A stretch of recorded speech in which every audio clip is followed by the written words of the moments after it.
Good morning, everybody. Happy Friday. I hope you had a fantastic week. Today, I'm here with Ferhensha from Barely Parenting to talk about how to bring up well-rounded children. And just the disclosure here, this is something that I aspire to. This is something that I try and do. I'm not an expert. So Ferhensha, I'm so excited to have you. Thank you so much. And could you maybe just tell my fans a little bit about yourself? Hi, thank you for having me, Lynn.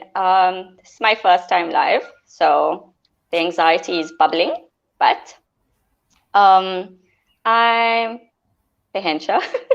I'm a nursery school teacher, ECD practitioner. Ever since I was in Standard 9, I volunteered at Sanka for counseling with children in families that have abuse families. And after that, I joined the social services in my area for my matric year. And then when I left matric, I sort of fell into nursery school teaching. I fell into ECD, and it's been that way ever since. And at the moment, I'm a stay-at-home mom. Awesome. I actually didn't know all of those details about you, so I'm very excited. Wow. And I take my hat off to you working in social services and counseling with children. That must have been pretty heart-wrenching and you've got to be I think a strong person to tackle that sort of thing. I was, and it's extremely difficult. It really changes you in many ways on the inside. And I think this is how I fell into ECD, because I realized how important that gap, that what can you call it, that age group is from birth to 6 years. The impact is phenomenal. So I think that heavily influenced my choice. Awesome. And then everybody, if you want to know where did I find Ferhensha, I found her on Instagram. So she doesn't have a website, but she blogs on Barely Parenting on Instagram. So you can go check it out and you can give a follow. I highly recommend you do. We have lots of interesting discussions on Instagram. So I think the first thing that I want to look at, and I think we need to just a note for everybody else. I forgot. Okay, I'm getting everything all mixed up. Hold on.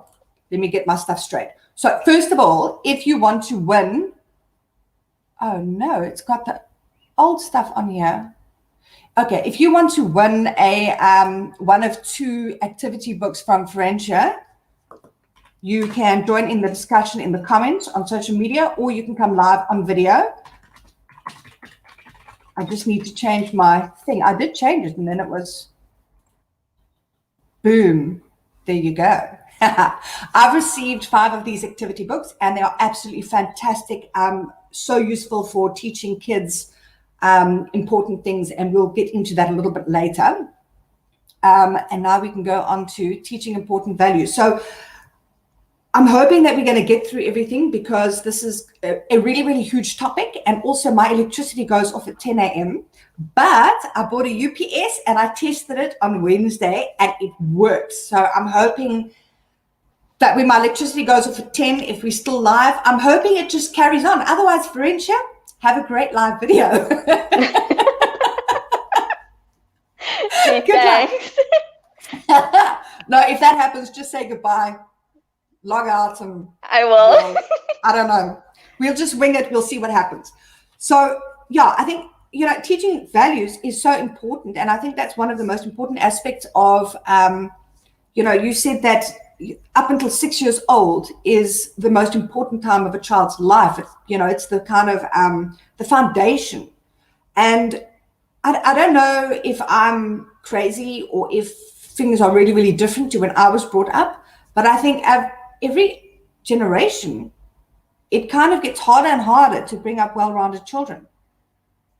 I kind of think that the mental health difficulties people and children are facing, the things that families are facing, I think life in general has just become so much harder. I think there's more predators, there's more abuse, there's more addiction, there's more mental health struggles, and all of this is going to affect children.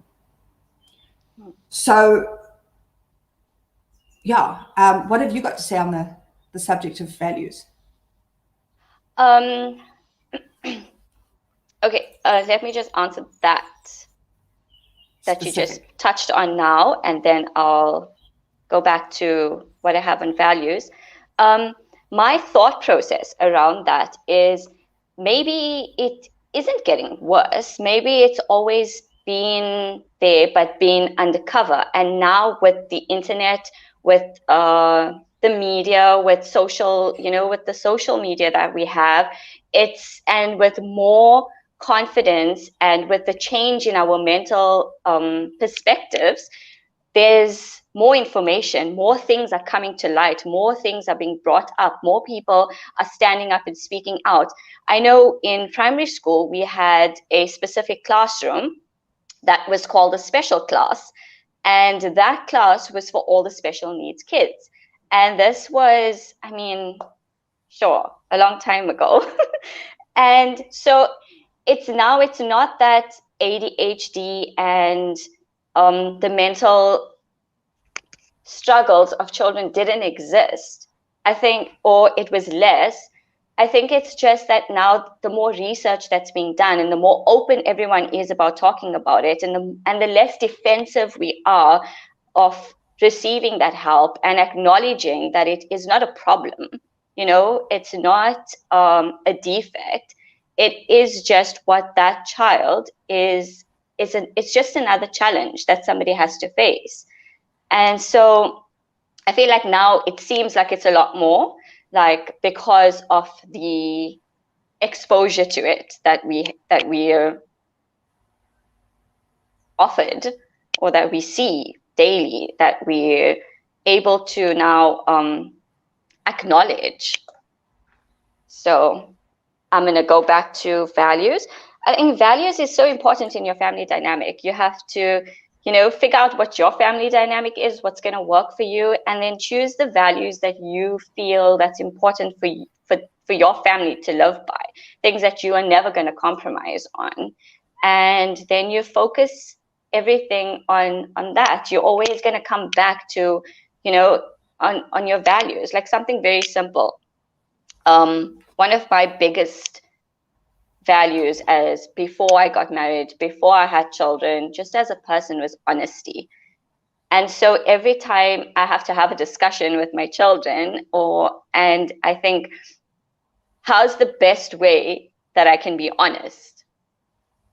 So it always comes back to that. How am I going to reply to him with this question? And then I think to myself, firstly, be honest. So, yeah. I like that. And I think before Ferhensha and I went live, we were talking about addiction, which is a topic close to my heart because I'm an addict and alcoholic in recovery.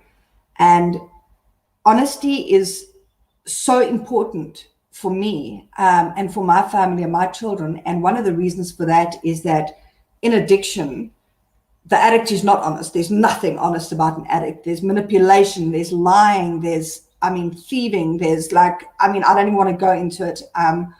But the basis of recovery is honesty and accountability. So you need to be honest and you need to be accountable for all of your actions. So like you say, each family's got to decide what their, the important values are. And I think, for me as well, honesty and accountability is absolutely right up there with the most important things. Yesterday, we're at my mom's, and my son, he's 4, he dropped one of my sister's asthma pumps from the cabinet. And so I picked it up, and we told him that he can't play with it because it's medicine. And I popped it back in and I put it back on the shelf. And so when we turned around and we were playing, he climbed back on the chair, but the pump was missing. So then we all started looking for the pump. And so he came and he said, I said, no, I put the pump back there. I remember putting it back. So he came to me and he said, no, I got the chair, I climbed up, I took it and I went to the room to play with it. So immediately, I spoke to him and said to him, well, this is why we said you cannot play with it. And I should have explained the entire thing to him before, which would have avoided the situation, because then he would have known that it is medicine and it could be dangerous for him to use. But he just pumps it into the air. But that's the thing with honesty. Even though he knew it was something, it's to avoid that hiding and doing things. It's to make them, even if you do something wrong, they're confident enough to come back and tell you the truth about it, so that you can, I don't know what happened there. Are we fine? I'm fine. You're fine. There was a little boop, and then we're fine. Okay, good. Yes, so yeah, I to find be that's able key. to hold that space. Yeah, totally. I've got in one of my points, where is it? I've got a lot of stuff written down here, but I think, it's actually here in important values, as one thing I wanted to discuss, and you've opened that up, is open communication. And I think that's vital. You need to have a discussion about all of these things. It's not a case of just tell them to be honest all the time. They need to understand why. They need to understand, like you said now, you said don't play with it, but you need to explain why they mustn't play with it, what the dangers are involved. And, Yes. I found open communication has been really, really important and really tough. So an example from our life is, a while ago, the electricity went off and I put candles up and everything. And then the electricity came back on and I put the lights on. And 5 minutes later, the candle that was in the windowsill was burning. Now, I know I blew that out. So when I went upstairs, one of my children, because it was only the two kids at home, went and lit that candle. And I just wanted to explain to them why you don't run around lighting things behind mommy's back, like der. And my son said, no, it wasn't me. But now I know my son. I knew it was him. And I sat him down and I said to him, there will be no consequences. If you lit the candle, you're not going to get into trouble. I just want to know if you lit it, and I want to explain to you the dangers. And then he opened up and he told me why. And I think sometimes we get so caught up on the naughty thing our children have done, that we don't put thought into emphasizing the open communication and discussing why they shouldn't have done it. That is very important. I've always said that I used to have this conversation, mostly like a debate almost, before, when I was with social services. And the dads, unfortunately, it was, there was a lot of the dads, they would say that, they want their children to respect them. And the children seem like they're afraid because they respect them. And then I realized that, is it respect or is it fear? Do they listen to you because they're scared of you? Do they listen to you because they're afraid of consequences that they're going to get? Do they listen to you because of fear? Because they're like absolutely scared of what's going to happen next, or what the consequences may be. And it's like, you don't want that. You don't want to instill fear in them. You want them to listen out of respect, out of honesty, because they feel that they can, because they want to, because it's their choice to be good. Not, you cannot make them good out of fear. So that was a big, realization for me, the difference between following instructions or just doing anything, taking action out of fear and taking action out of respect and love. I love that. And I think on the respect topic, something that I feel is important is that, yes, we're the adult, and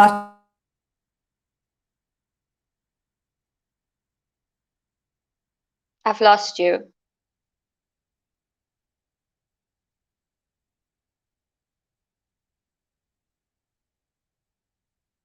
Still.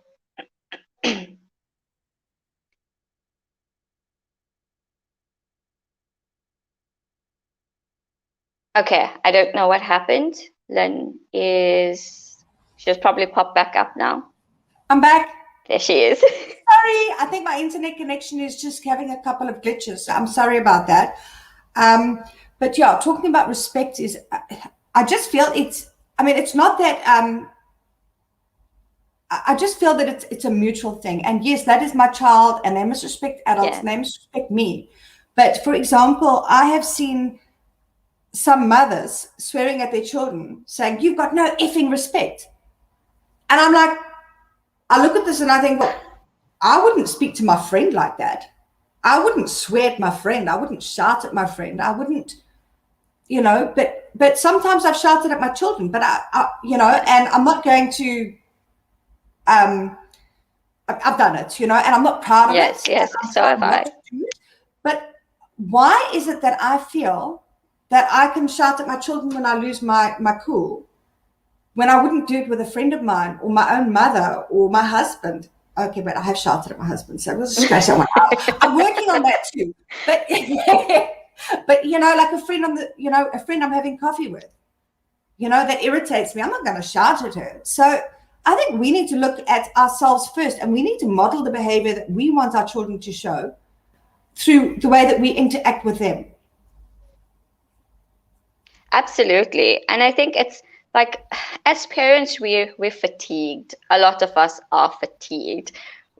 Sleep is so important, and so many of us are not getting it. Like this morning, I was completely incoherent because we've had a bad night, and I had to feel that I am incoherent. And because I was incoherent and it was my turn to wake my son up, my manner of waking him up was different. It wasn't as, like, even if I had acted calmly, the inside, I wasn't calm, and he could probably feel that.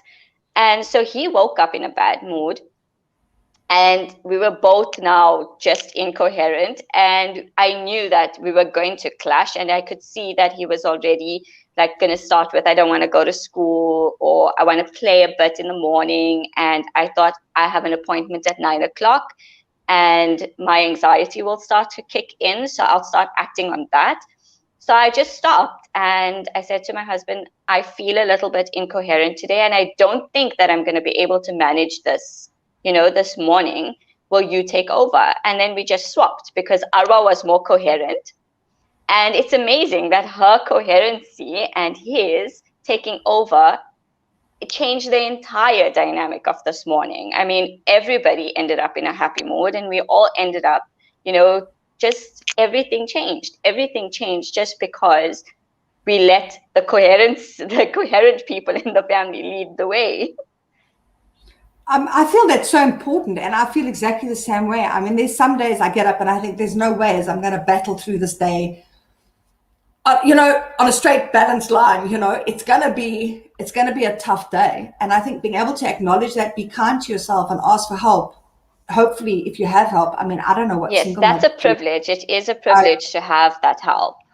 Yeah, it's totally a privilege. I mean, I've got my husband, okay, he works long hours, but when he walks in at 7 o'clock, I'm like, here you go, love. Here's your children, And I think a lot of moms don't have that, like you call it, it's a privilege. A lot of moms are, they're all on their own with their kids. So I don't know. It's so,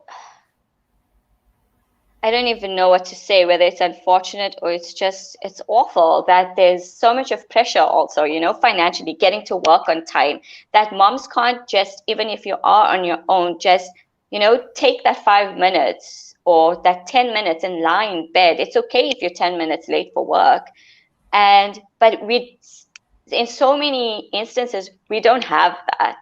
10 minutes late for work is just so much pressure and added stress. And there are people that you're probably employed in that just don't understand that, but that 10 minutes could mean that your entire day could change. It can go from incoherent to a completely coherent day just by taking those 10 minutes with your child and both of you doing something that you love, or just cuddling and closing your eyes for that 10 minutes more.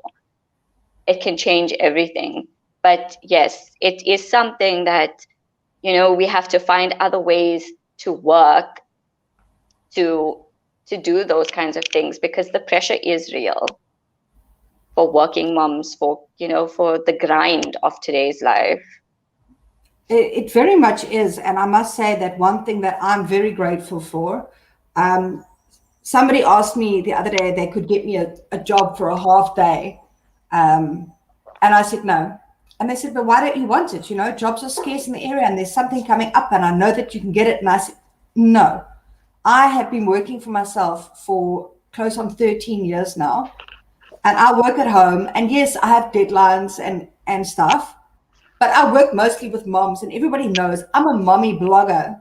So you know what? Sometimes mom stuff comes and there's just nothing I can do about it. And that's part of my life.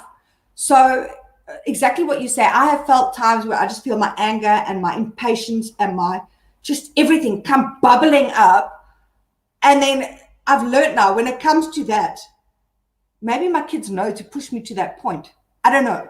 But when it comes to that, then I just turn my laptop off and I say, guys, it's time for us to go down the road for an ice cream and sit on the beach and eat it. And they're like, what? From going so angry and so to just saying, I just drop everything. We just eat ice cream and that's it. Like I give up. But I'm fortunate enough to be able to do that. And I think that teaches my children as well, when things get a bit much, you can just back off and get a time out. It's so easy to, in a classroom, when I always say that when you go walk into a classroom, you have to, if you're having a stressful morning and once you walk into the class and interact with those children, you can put a smile on your face, but they can feel your inside energy. They just can. They can feel it.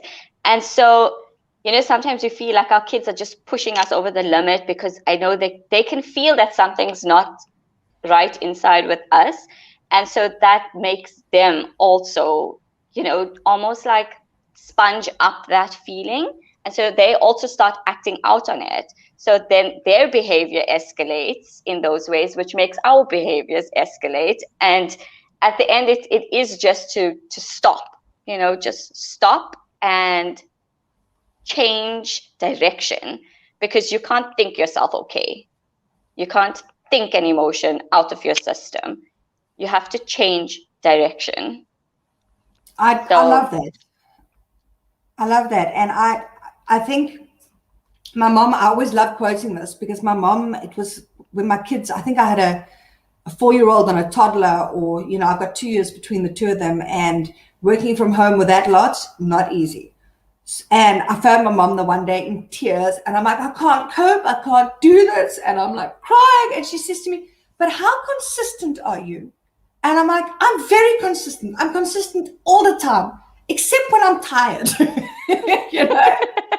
because exactly, and yes. like you said, and I find that when I'm having a good day, my kids have a good day. When I'm having a bad day, my kids have a bad day because they pick up on it. And then I feel like I can't cope.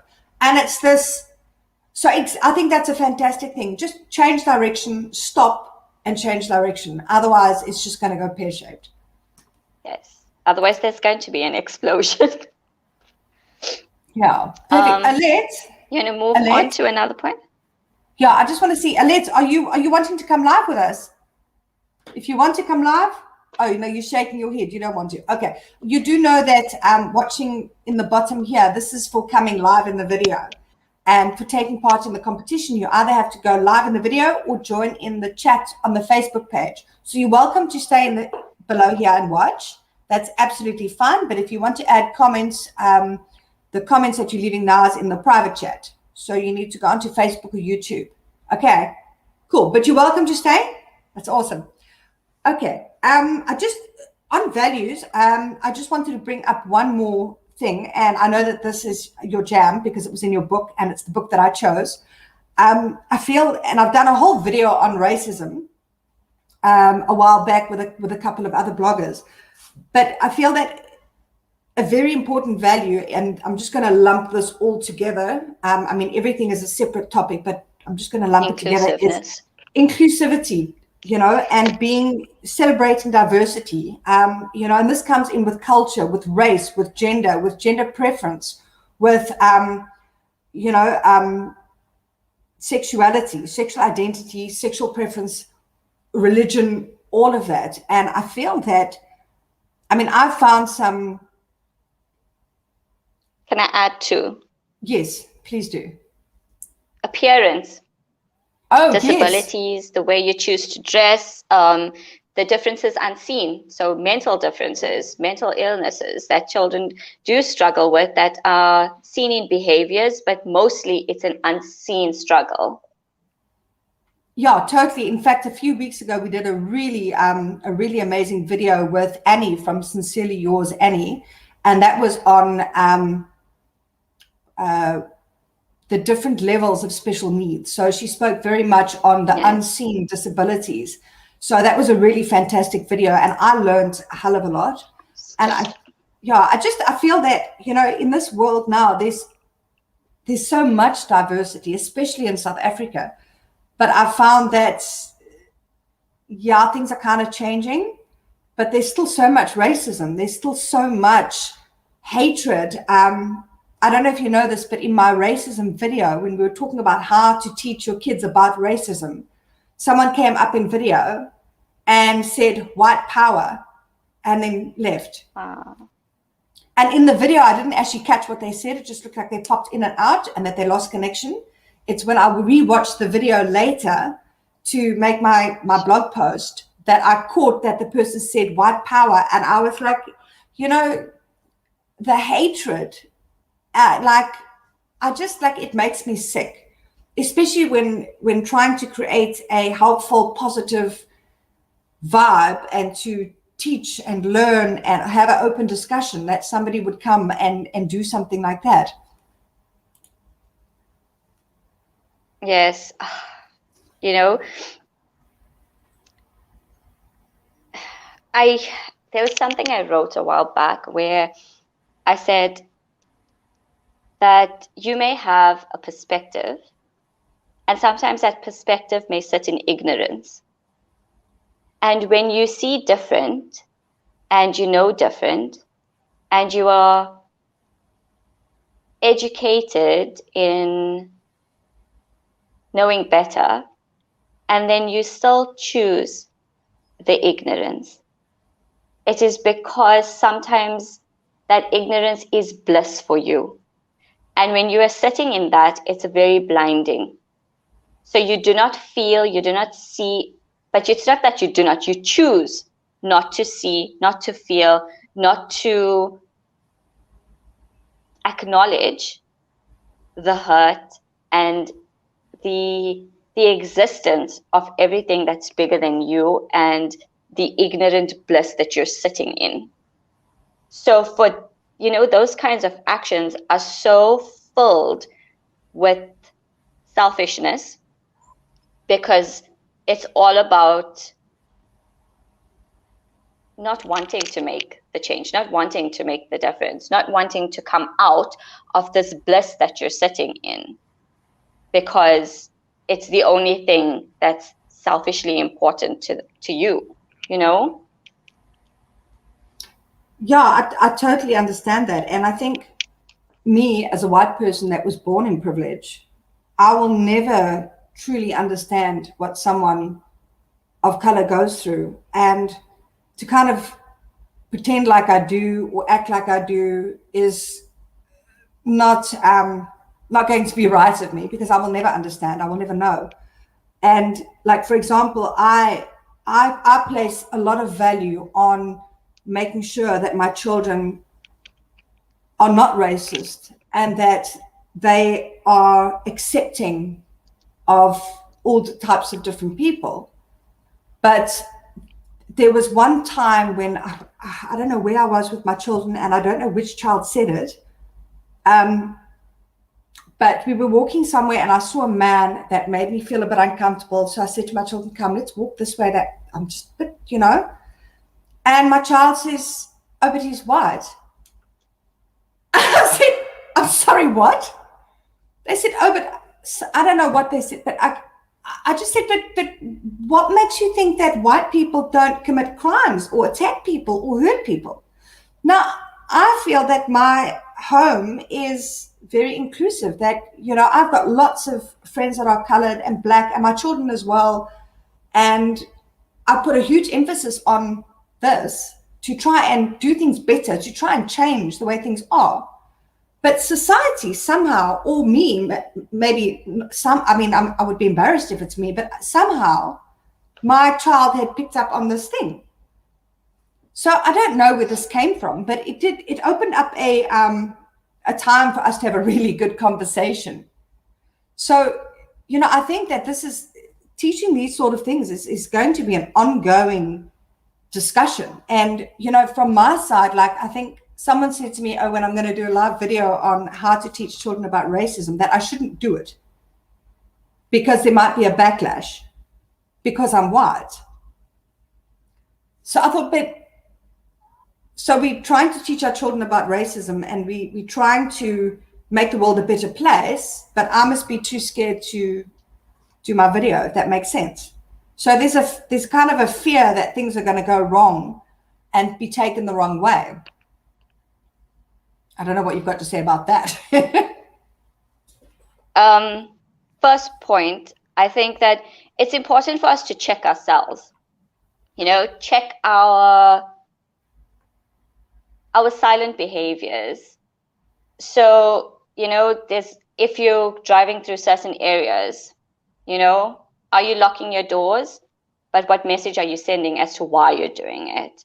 If you're parked at the traffic lights, we must also understand the majority race in South Africa, you know, and in the UK, like overseas, the majority race, if it's white people, then there'll be more white people committing crimes.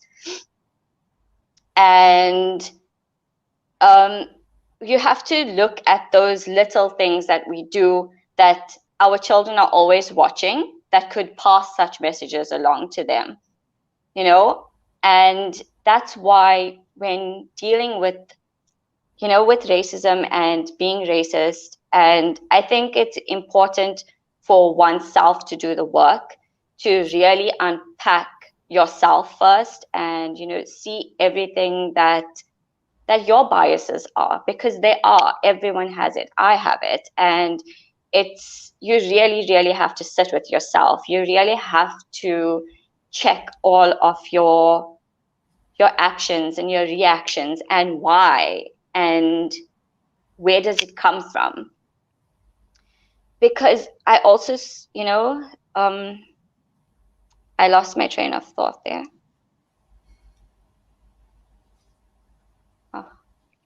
Anyway, let me just move on from there. There was something else you said now about how to teach your children or something. About after checking yourself, then I had such a good thought and I don't know where it just went. And now it's like It happens in the there was an example. I'm like, I feel so silly. Oh man. It's such a difficult topic. It's not really a difficult topic. Oh yes, I remember. It's where you should be afraid to come out and say anything because there's going to be a backlash. But you know, what is the context of that fear? What is the context of that fear? Everybody's like, don't say anything because you'll get a backlash. What backlash are you getting? You know, are you being educated, you know, by people who understand it, by people who have lived experiences? Is that the backlash you're scared of? Then maybe you should check yourself, you know, those people who are saying that kind of stuff. Like, check yourself. Why are you saying that? What is this backlash you're referring to? You know, is being educated and being corrected whilst you're going through a learning journey, is that backlash? Because that's what we're doing. If we don't have these conversations, then we don't know where we're going wrong, because nobody's going to tell us anything about it. We're going to sit in an echo chamber and we're just going to receive everything that we're saying to ourselves and join like-minded people. And then that's all we're going to hear. It's never going to expand beyond that. So being open to making those mistakes, being open to receiving correction, it's a correction of behavior, just like with children. The child is not a bad child, but some behaviors may show as being, wrong behaviors. Those behaviors hurt people. Those behaviors are not good. It doesn't make the child a bad person. You are not bad. You are a good child. But these behaviors hurt other people. These behaviors are not good. So we address the behavior. So if your behavior is being corrected, it's not, you have to sit with that behavior. You have to sit where that behavior comes from, not where it's like, oh, I'm a completely bad person, and that's what everybody's saying to me, and that's why everybody's attacking my personality. They're attacking the person I am. I do lots of good things in my life, and I give to so many charities, but have you checked that behavior? That's the problem. It's like, why change something that's working? But you have to change the things that are not working. You can't just keep focusing on everything that's working if there are things that are not working that need to be changed. It's not just focusing on the negative all the time. It's just that in conversations like this, you're not going to, yes, I appreciate and I acknowledge the stuff that you are doing, but this has to be changed because this behavior is hurtful. This behavior is causing trauma to other people. It's causing trauma to human beings. And so you have to change that behavior. So that's what I always think, everybody's also going on about I'm so afraid to post stuff because I don't know what I'm going to say that's wrong or what's going to touch somebody up, rub somebody up the wrong way. And what are you afraid of? What are you afraid of?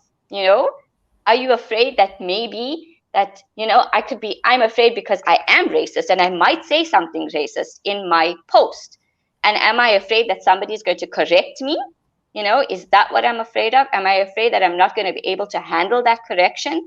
Then maybe it's not about people making you overthink your posting or making you overthink what you want to put out there, but it's about you sitting with yourself and thinking, why are you afraid to put what you want to put out there? Why are you afraid that you may put something wrong out there? Is it because that there may be some unchecked biases within you that you have to sit with? Because sometimes we will post a meme and we don't understand what that meme really means or what kind of feelings that meme might ignite in somebody else. And then when you're corrected about it, it's like, oh, it's just a meme. But for somebody else, it's not just a meme. So, is it the fear that you can't get that you're unable to handle that criticism at this moment? Then rather sit with it and overcome it. There's so many people offering, this kind of conversations that are open to having it. And it's easy to ask, do you have the capacity to have this conversation with me?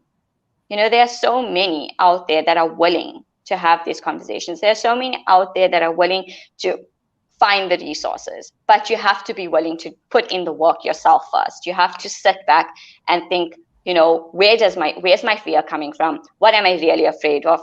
Is it my biases that's going to come through that I'm scared of? Or is it really that I'm going to be bullied and I'm going to get all this backlash that's going to be completely unkind? Are they going to attack me personally, or are they going to attack that behavior and where that behavior comes from? And maybe your past experiences and the way you view the world that led to that behavior or that action. So, yeah. Wow. Thank you. That was a lot of information. I was focusing on listening rather than writing. So I'm going to have to get that all into the blog post. But yes, there is fear. I grew up, I think when I was in standard 5, we had the first person of color come to our school. And she was an Indian girl, lovely lady. But up until standard 5, which is grade 7 now, it was only white people in the school. So that is the way I was brought up. That is going to make me behave in a certain way. No matter how much I don't want to be racist, it does, like you say, those are the formative years of your life. So yeah, totally. And I think we need to keep the lines of communication open. We need to talk about it. We need to have a discussion. And like you say, there is so much deep hurt and so much pain that I mean, I could very unknowingly cause pain to somebody, and I don't want to do that, but it's best to have the conversation and learn from it and grow and heal. I think it provides healing and growth for everybody. Yes. Yeah. And it teaches our kids as well, because that's what the whole topic's about. Yes. Yes.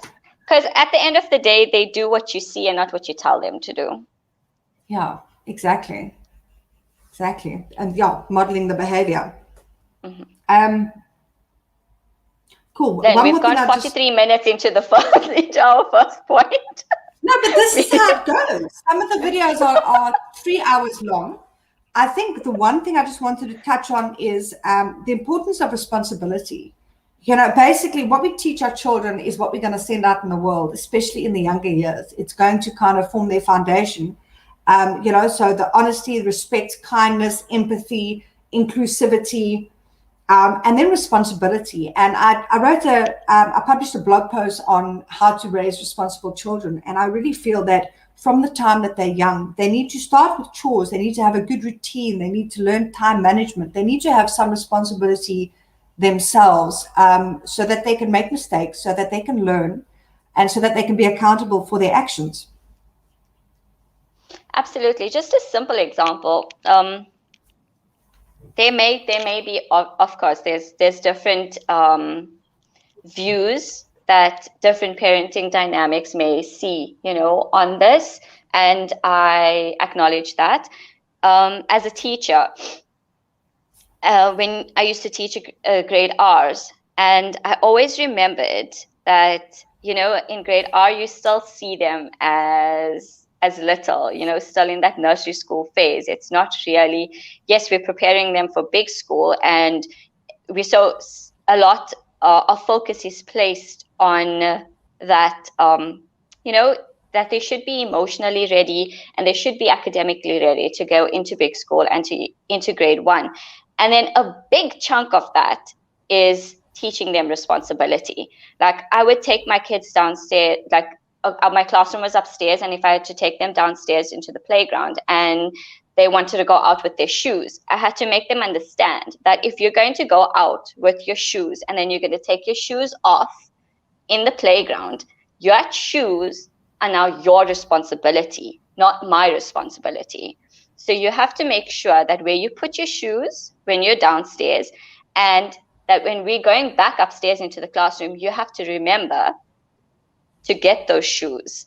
Otherwise, you can take them off now and keep them safely in your bag and then go downstairs. So this is not, it doesn't happen once, and it doesn't hit home the first time. It takes maybe the first 2 terms, but eventually that small bit of responsibility makes a huge difference. And then you don't get in grade 1 where your children are coming home with their brand new blazers that are lost, with their shoes that are not coming, and you've spent a whole chunk of money buying all this uniform and this pencil case of, you know, stationery, and it's just gone in the first term. So we're also very honest with Ursuline about, I know they say you have to be careful with how much of responsibility you put on them and how much you tell them, that it doesn't become heavy on them, but it gives them the understanding of what happens. Like having to work, you have to work and you have to be busy and you have to do stuff in order to get money. And that's how we pay for things. You know, it's not where you can just go into a store and ask for a toy every time we enter the store, because that costs money, and money you get from working hard. And that, you know, so there are times where we can't play together because I have to work, and it's directly associated to you having to get something when we go shopping. And it takes time, and many times of these conversations happening in different ways, you know, in different experiences. But it's those simple conversations and simple things that teach them to be accountable, to acknowledge what responsibility is, and to feel some sort of emotional, can you say happening around what responsibility may feel like. So, because it's an introduction. It's just an introduction. It's not placing like the responsibilities of adult life on them. It is, we want to do everything for our children, but at the end of the day, we have to always think that to equip them to do things for themselves, to be able to do things for themselves when you are not there to do it for them. Because it's almost like doing everything for them does not prepare them to handle themselves, It's like, I feel like I don't want to do him that injustice of soothing him when, whilst soothing him, I could teach him to self-soothe, which is going to help him later on when he's at school, when he's not around me, because these things are our reality. Our kids are at school. They're not with us all the time, unless we're privileged enough to be able to homeschool them. We're privileged enough to be with them all the time. But in most cases, it's not like that. And I think that's also where parenting dynamics may change. And that's also how you have to find what works for you and your family, and how, and what's your life looking like. I like that. It's about preparing them for the outside world. You're not helping them if you're doing everything for them. And then from my side, my daughter was at home until she was 2, and my son was at home until he was 13 months. And I need to work, and I run the household. So my husband works long hours. So all the shopping, the cooking, the cleaning, the work, the kids, the homework, basically all of that falls on me. And he gets home about half an hour before they go to bath and go to bed. And then he takes over. And I've explained to my children that, if you want time with mommy, and if you want nice things, you need to allow mommy to work. You need to, they've got certain things. I started when they were quite young. As toddlers, they had to pack away their own toys, things like that. But now they both pack and unpack their own bag for school. So I make their lunch and put it on the counter, but I don't put it in their bag. They have to do that themselves. And they carry their own bag to the car and out of the car. They make their own beds. They pack away all their own laundry. I hate that task. I really detest it. So I've handed over their hanging up of their clothes to themselves. They must do it all themselves. And then little things like they set the table, they clear the table, they do a bit of dishes every now and then. Not like major stuff. And they keep their own room clean. So they basically take responsibility for their own space and their own things, and they need to tidy up after themselves. And that's basically what I've implemented so far. And they're 7 and 9 years old, so they're not small. They can handle it. But yeah, I just think people. Exactly. And it's not about helping me. It's about taking responsibility for themselves and their own things. I don't make them hang up my clothes. They only hang up their own clothes. So I make them do as much as possible for themselves. And but it changes everything, it changes everything. It changes how much time you have to play. Like for us, that's the big focus. Like, if we all just do a little bit, like just simple as you pack away the toys whilst mom does the dishes, and then we have more time to play, rather than if I have to pack away your toys and I have to do the dishes, then it's like it limits our time of play. So I mean, it's like it's beneficial as a whole, for how your life will work out at the end. Like it's also, for me, I see a lot of it like in classroom management. If a teacher is running around like a headless chicken, just doing everything in the classroom without having children, that help and that can take responsibility for their own space and packing away their books and things like that, then it's not going to be a very lovely space, to teach in. There's just going to be stress flying everywhere. Yeah, and also it gives them a sense of pride and a sense of satisfaction and of doing something for themselves, their self-esteem. It's empowering. Exactly. My kids take great pride in what they do at home. And when my son, when he comes home and he's been made the class, what is it, the class? I don't know what it's called now, but captain, monitor. Or class captain or class monitor. He comes home and he's like, I'm the class captain this week, and I'm doing this and this and this, and this is everything I have to do. And he is so proud. So I think it's very empowering. So much. Yeah. It is. Awesome. It really is. Yes. I'm going to just take this banner off here, and I'm going to go to comments and see. One last thing. Like, Yes. it's not a chore, it's not a chore. It's a life skill. It is something that, because a lot of the times, like, I have to wash dishes, because it's told and it comes across as being like it's a chore, like you have to do it. It's not about having to have to do it. It's wanting to do it because there's benefit that will come from it. Yeah, definitely the mindset behind it. Cool. So we've got Naomi. It's great to see you again. Great topic, much needed information. Thanks, Naomi. And Tharina, we've got break time so she can listen. Amina, it will work. Don't worry. I have one too. Oh, the UPS. Yay! We've got 6 minutes and we're going to test it live and see if it see how it goes. We'll see if Ferhensha's left alone to finish the video. We got Gugu. Great topic. Load shedding. Oh, so what a pity. I know it's coming my side now. Carmen, all ears on values. Yeah, that was on what I said. And, I do think the world is different. I think you're right what you said, Ferhensha, about things just being a lot more open because of social networks and, more open communication. But for example, there is a difference.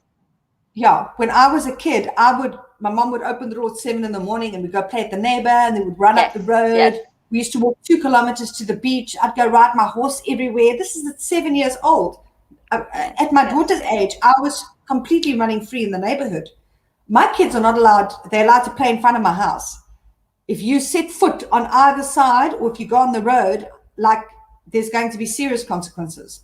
So I think, of course, yes, there is an increase. There is an increase as with time, as with the resources, as things have grown. There is definitely an increase. Because I remember, we had unsupervised play from the morning till the streetlights came on. Exactly. And we used to go to friends' houses to play. My children do go to friends' houses. They do. And I sit in the corner like a creepy old lady drinking the person's coffee. I'm sorry, I can't. I don't leave my kids anywhere. I just don't feel that I can leave my most precious cargo with just It's completely understandable, yes. And that is how it is now. It is how it is. Unfortunately, there's an entire topic on safety and on what's happening to our women in this world. Oh, yes, definitely. So that plays a big, big, big role on how we parent now as well. Yeah, it's sad but true. We've got Marindini. I'm not sure if I'm pronouncing your name right. Very interesting. And honesty and accountability is key. I'm just going to do a couple here. We've got Elena Zenande, Amina. That's when I left. Yay, she's back. I'm glad. I get a cheer. We've got Shoshana saying, whoop, sleep, what's that? Tarina. Yeah, I think that's something I also wanted to bring up, and you will see this as well, is that I find a lot of parents talking about teachers, and it's almost like I get the impression that it's almost like the parent thinks that the teacher's responsible for all the stuff. And I don't see it that way. I see it as a team. Yes, sure, my children spend a huge amount of time at school. When you look at the normal school week, they spend more time at school than they do awake at home. But I'm the parent. That's the teacher, and I think it's just about teamwork and making sure that we're both on the same page and working together towards whatever it is that our children are struggling with. It's definitely not only a teacher and not only a parent. It's definitely a combined effort. Absolutely. At home, you're dealing with 1, maybe 3 children, and with one set of family dynamics. At school, a teacher's dealing with over 16 different families, and every single one of them parents differently. So it is such a big added responsibility on a teacher to be held accountable for core values and basic manners and healthy behaviors that should start at home. For sure. What did you say at the beginning? From modeling the behavior. Yeah, definitely. Yes, you don't sit at a table and teach manners. We've got Mo.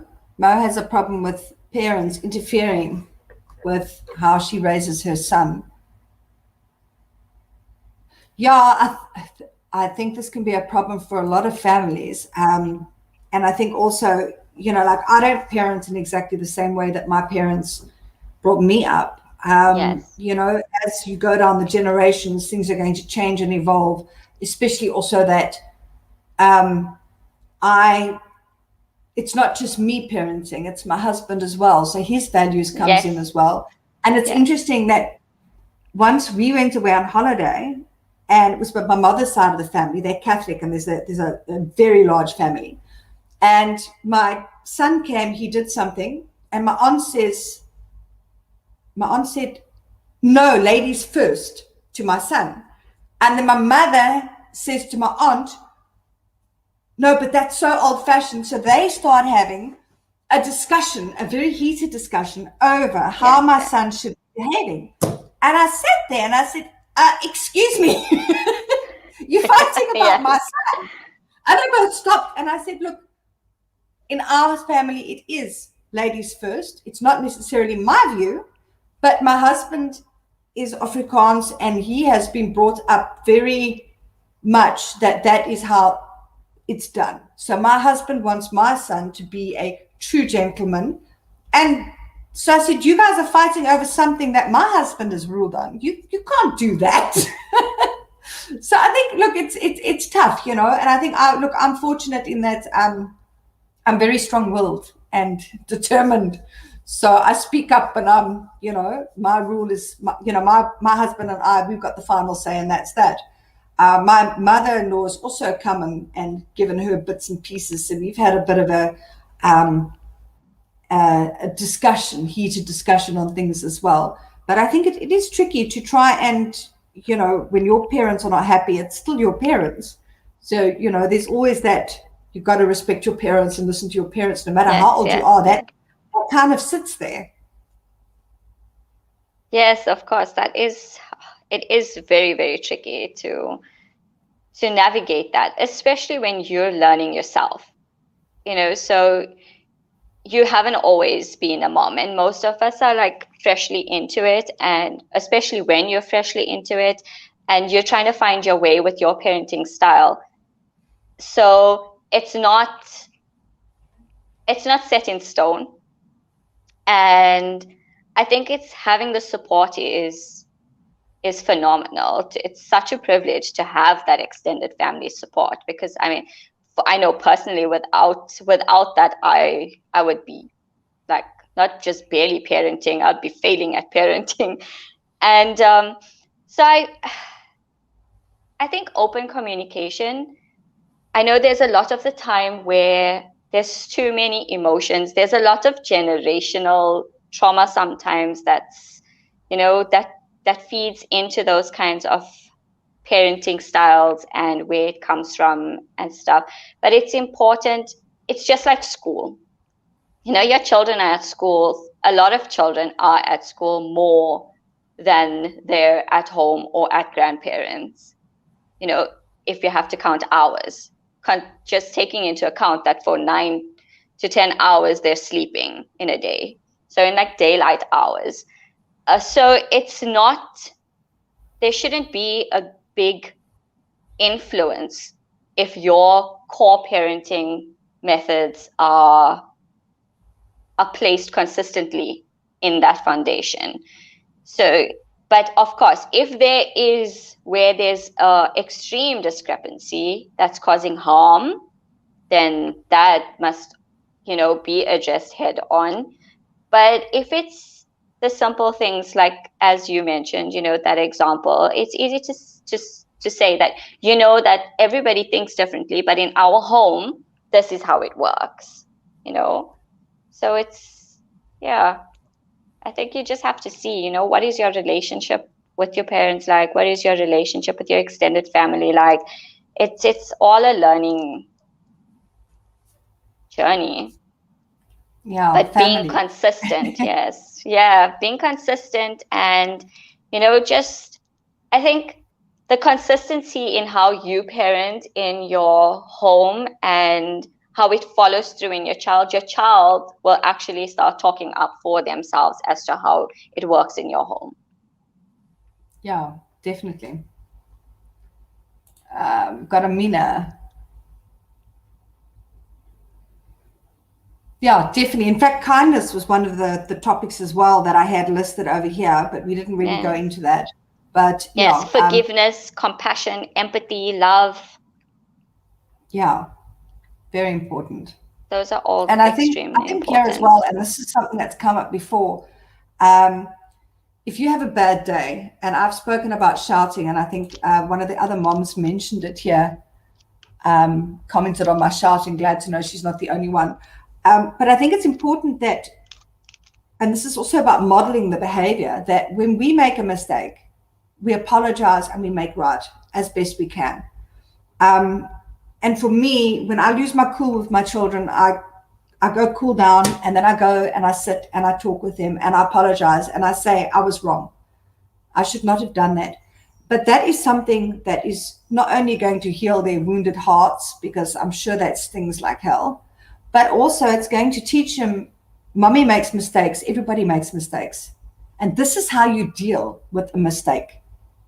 You apologize, you own that mistake, you own it, you apologize, you try and make right, you just talk about it and you move on. Yes. So, and you put things yeah. in place to change those reactions. You know, we try as much as possible not to make them empty apologies. Yeah, if you scream at your kids every day nonstop and then apologize at the end of the day and do it again the next day, that's not really much of an apology. Yes. So you need to work on your behavior, you need to work on your coping skills, and implement something before you start shouting. I mean, of course, we're all going to explode every now and then. I think that's just for a woman. We moms, we have a lot on our plates. It's going to happen. So find that balance between not beating yourself up, but being better. Progress. In my anger booklet, I address a few of those things. Yes. Oh, good. Nice. Awesome. And then we've got Robin.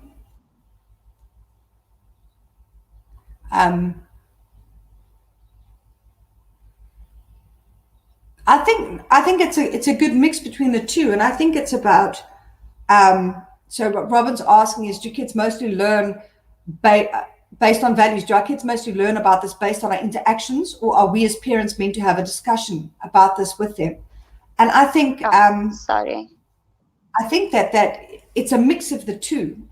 We need to model the behavior and we need to discuss it with our children. And I think the discussions and the modeling, you're going to have learning opportunities all the time. I've named one where one of my children, made the comment about a person that looked a bit dodgy, and then my child said, "Oh, but he's white." That's a learning opportunity. It's a time for me to open up discussion with my children. It's a learning opportunity for me as well, because where did that come from? So I think it's about, modeling the behavior very much and having a discussion as often as possible and taking advantage of all the learning opportunities. If you look at race again, my daughter a while back, it was a brilliant opening to a discussion. We were at Checkers and we were checking out, and she said to me, "Why are all the people that work here brown? Is it only brown people?" Or she said, "Why do only brown people like to work here?" And I'm like, wow, okay, that's not a small answer. That's like a very big discussion we need to have. So take advantage of any opportunity that comes your way to teach your children. And there's going to be lots if you keep your eyes open.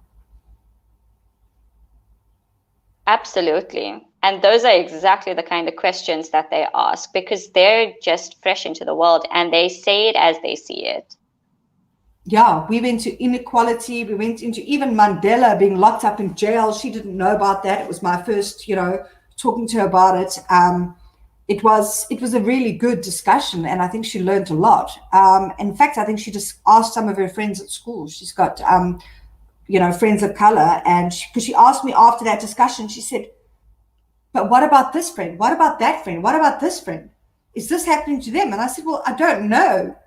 But I would bet that stuff like this is happening, that they are being treated badly, that they've had at least one bad experience. Why don't you ask them about it?" So I think she's had a discussion with her friends about it, but she was really shocked. That was a good number of years ago. It was our first like proper discussion on racism. So that was it was a very good. I'm busy at the moment with the racism booklet. And I was thinking to myself, how much can I put in it, for children to read, for them to understand? And I came to this thought where I was like, it's not something to protect your children from, because children of color, Black children and brown children, every child of color is going to live through this experience, because there are people that are racist, that are going to, in some form or way, negatively impact one of these children's lives. And so it has to happen. These discussions have to happen openly and as honestly as they can with our children, because, with everyone's children, because there's children that are living it. So if they have to face living these things, then what makes it such a taboo topic to teach or to have with our children? I totally agree with you there. And we had another video on talking about sex with kids. And my view is talk to them without shame, just as it is, obviously age appropriately, Yes, but as young as possible. I mean, my child is 9 now, and some of the kids in her school, I can see they're starting to develop already. So, she's got to know what's going to happen before it hits. And in the same way with racism, it's better to prepare a child so that they know about it, so that they can deal with it and not get totally kind of sideswiped if it happens, when it happens, because it probably will happen. Sadly, yes. Yeah, unfortunately. And we've got Naran, practice what you preach, definitely, all the way. And we've got Mandisa.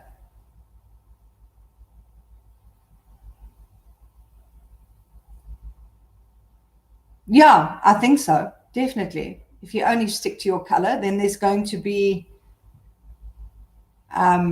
probably stay it's with there. Everything. If you only sit in a closed sort of circle of your own culture, your own religion, then inevitably you give off that difference, and somehow there will be a superiority that will form around that, or even an inferiority. You may never know how it may impact it, being closed up in just one grouping all the time. I think the most important thing is exposure. Yeah, I think if you stick to one type of group, it's going to be a them and us kind of thing. And that's not what anybody wants. Now, let's see what else we got. It always feels so unfinished, these topics. It's just so nuanced, and there's so much to it. Like, you can't just, the context is so broad.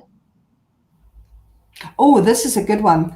Mandisa, how do white families treat and speak about their staff? And kids see if you insist your domestic worker eats from a different plate and only eats certain things that you would not make for your own family. Absolutely, definitely. And I think this is absolutely huge. I mean, I've seen it myself. So that will make a massive, massive impact. Our behavior is very, very important. I know in a lot of workplaces, people who are in high positions, sometimes when they're addressing staff, they use language like "you people." Oh. And, it may not be something that you would think of. It's just words, but it isn't. There's so much of context behind that "you people," So there's a lot of things that have been practiced that we do in our days that have deeper meaning. So if going back to that first discussion that we had about checking yourself, checking why you do it, checking where your fear comes from, checking, what is behind that action. For sure. Alette's got a boy with a bad temper. This is something that, every child's going to have a temper tantrum. Think of the terrible twos. I don't know why it's called that. It goes from 1 to 4. But what I found, my son also had some really bad temper tantrums.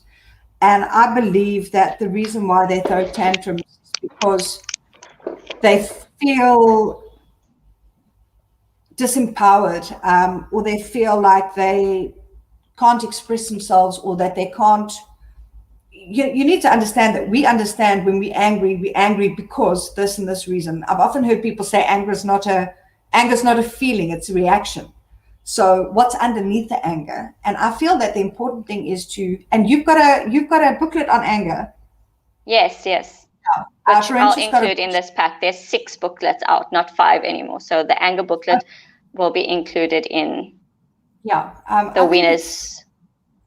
Yeah, I think that's perfect. I believe that finding ways to teach your child about emotions and how to feel it, how to react to it, I think that will make a really, really big impact. And Ferhensha's book is definitely going to be a great tool for that. There's lots of activities that you can do on anger. I think it's also, you can never answer these questions just head on, like do A, B, and C, and it's going to work. You have to look at the child and as a whole and see, does the child have enough words to express what's happening inside? Does the child start to panic when the child's heart starts beating fast and he's not sure what sense his emotion has reacted to? And I did a post recently on the difference between what you receive through your senses, the effect it has on the emotions you feel inside, and then the feeling it kindles, and then the behavior from that feeling. And I've just touched on it in that post, but it gives a good view as to how different these things are. And having a child deal with all of these things like that, it's a lot happening. It's a lot of things going on, within that child. And how often do we need to journal, to write down, the things that we feel, because we're also not sure where that feeling is coming from. What did we see that kindled those emotions of a speeding heart rate, of adrenaline spiking, of cortisol being produced? What happened that made those things happen within us, that triggered the feeling of anger, that triggered the feeling of sadness? And a lot of the time we ourselves don't know where it's come from, and we act on the feeling immediately. So you have to understand how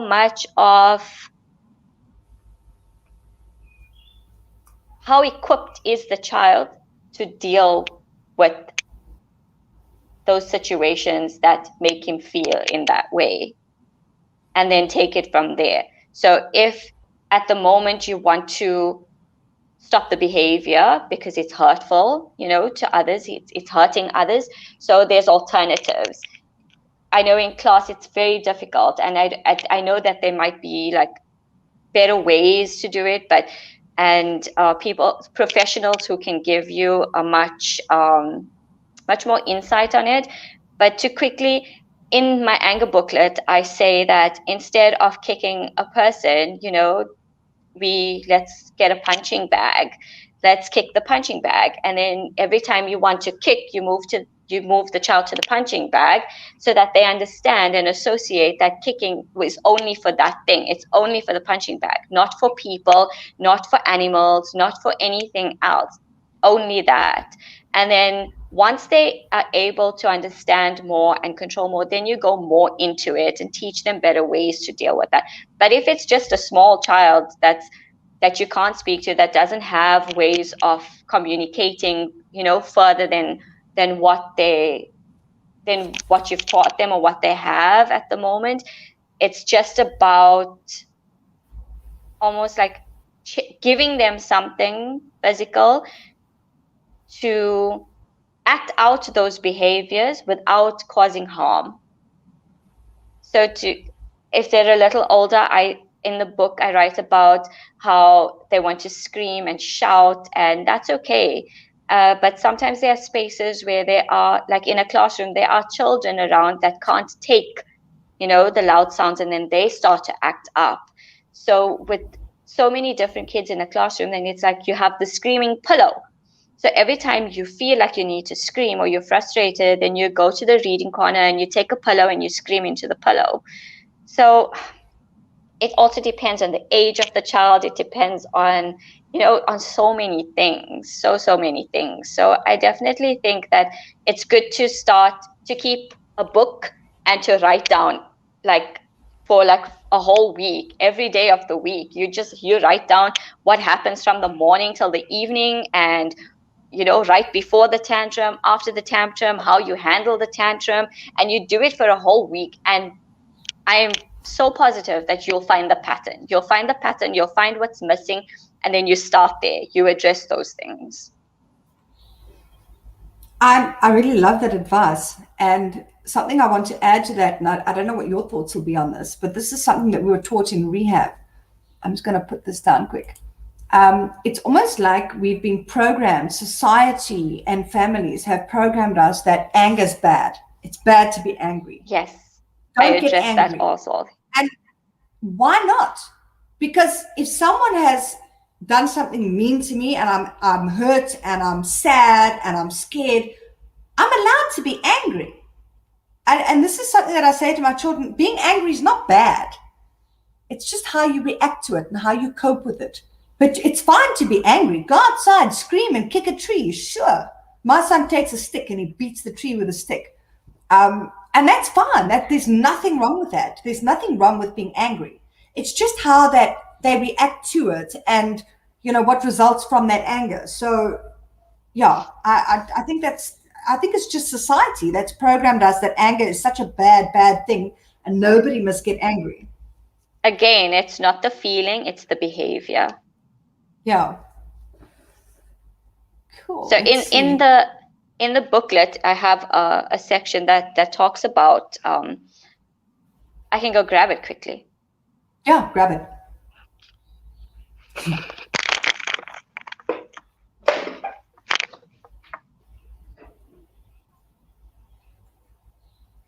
And we've got Eurisha.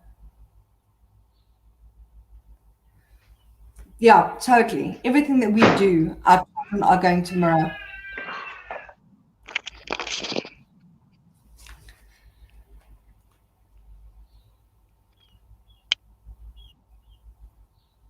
Okay.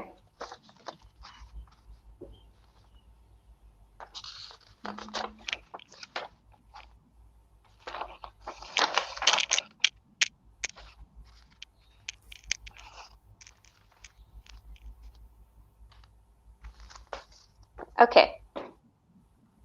Can you hear me? Am I fine? Yep. I have to find the orientation of this. So I'm just going to read this part. It says, you can be angry whether you're big or small, a girl or boy, even short or tall. Being angry is a feeling, just like happy or sad. It is allowed to be felt, even if some may call it bad. The feeling isn't bad, just a little stormy for a while. The sun will always be there waiting to make you smile. It never goes away, but gives all your other feelings a turn to teach you valuable lessons as you about yourself and others learn. Being angry does not make you bad. You are always good, even when you feel mad. It is the behavior we choose to make others and ourselves aware. Even if angry, our behavior needs to be fair. It should not hurt others, so beware. Your choices are important. Try not to do things that scare. We do not hit and say hurtful things because even when angry, these things sting. So feel your feelings and find the tool to help you work through them and be super cool. Lovely. So that part about it never goes away, but gives all your other feelings a turn to teach you valuable lessons as you about yourself and others learn. It's about being angry about getting angry of something about something tells you that action that someone else may have dealt to you is not a good thing. It's not something that you will tolerate. It's not something that's fair on you, and that's why it's made you angry. So it teaches you about what are your boundaries, what are the things that you can tolerate and what are the things that you shouldn't tolerate, what things are hurtful to you and how you handle and manage those things. So it's important for our children to feel all those feelings because it tells them where their boundaries are going to lie. I love that. I absolutely love that. And I think that's important. We all need to learn about our boundaries. I even learn. It's a constant learning curve. We're going to go on to the next talking point soon. I just want to go here. There's Mandisa. She shared that she wrote a short story about her experience of racism when she was 5 years old as a Black girl growing up in a white neighborhood. So if anybody wants to catch that, you can go into the comments. She's on Facebook.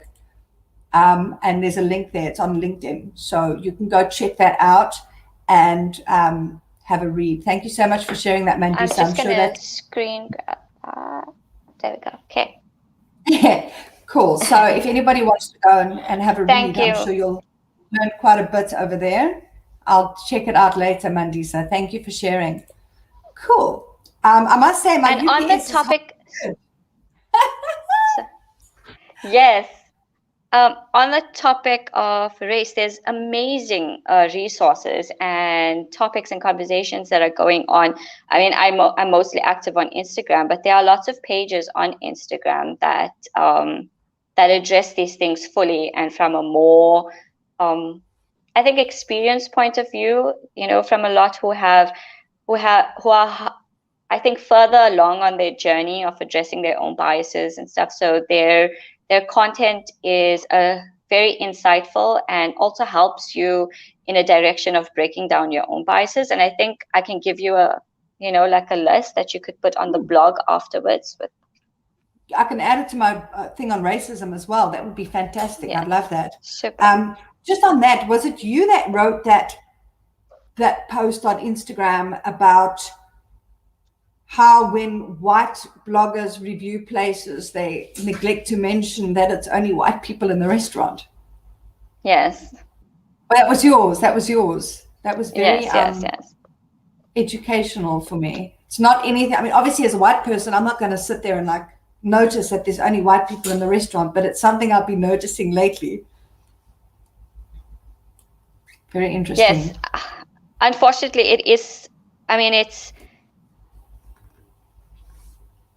something it's such an immediate feeling from like my point of view, walking into a space and feeling that energy immediately. Like a space can talk inclusion, but when you walk into it, the vibe is not inclusion, and that the vibe, the ways, there's so much little things that you could pick up on that speaks division. Yeah, that's not something I've ever, as a white person, thought about or noticed. Yes. Or I mean, I've written restaurants, but or could pick up on, or would automatically pick up on it.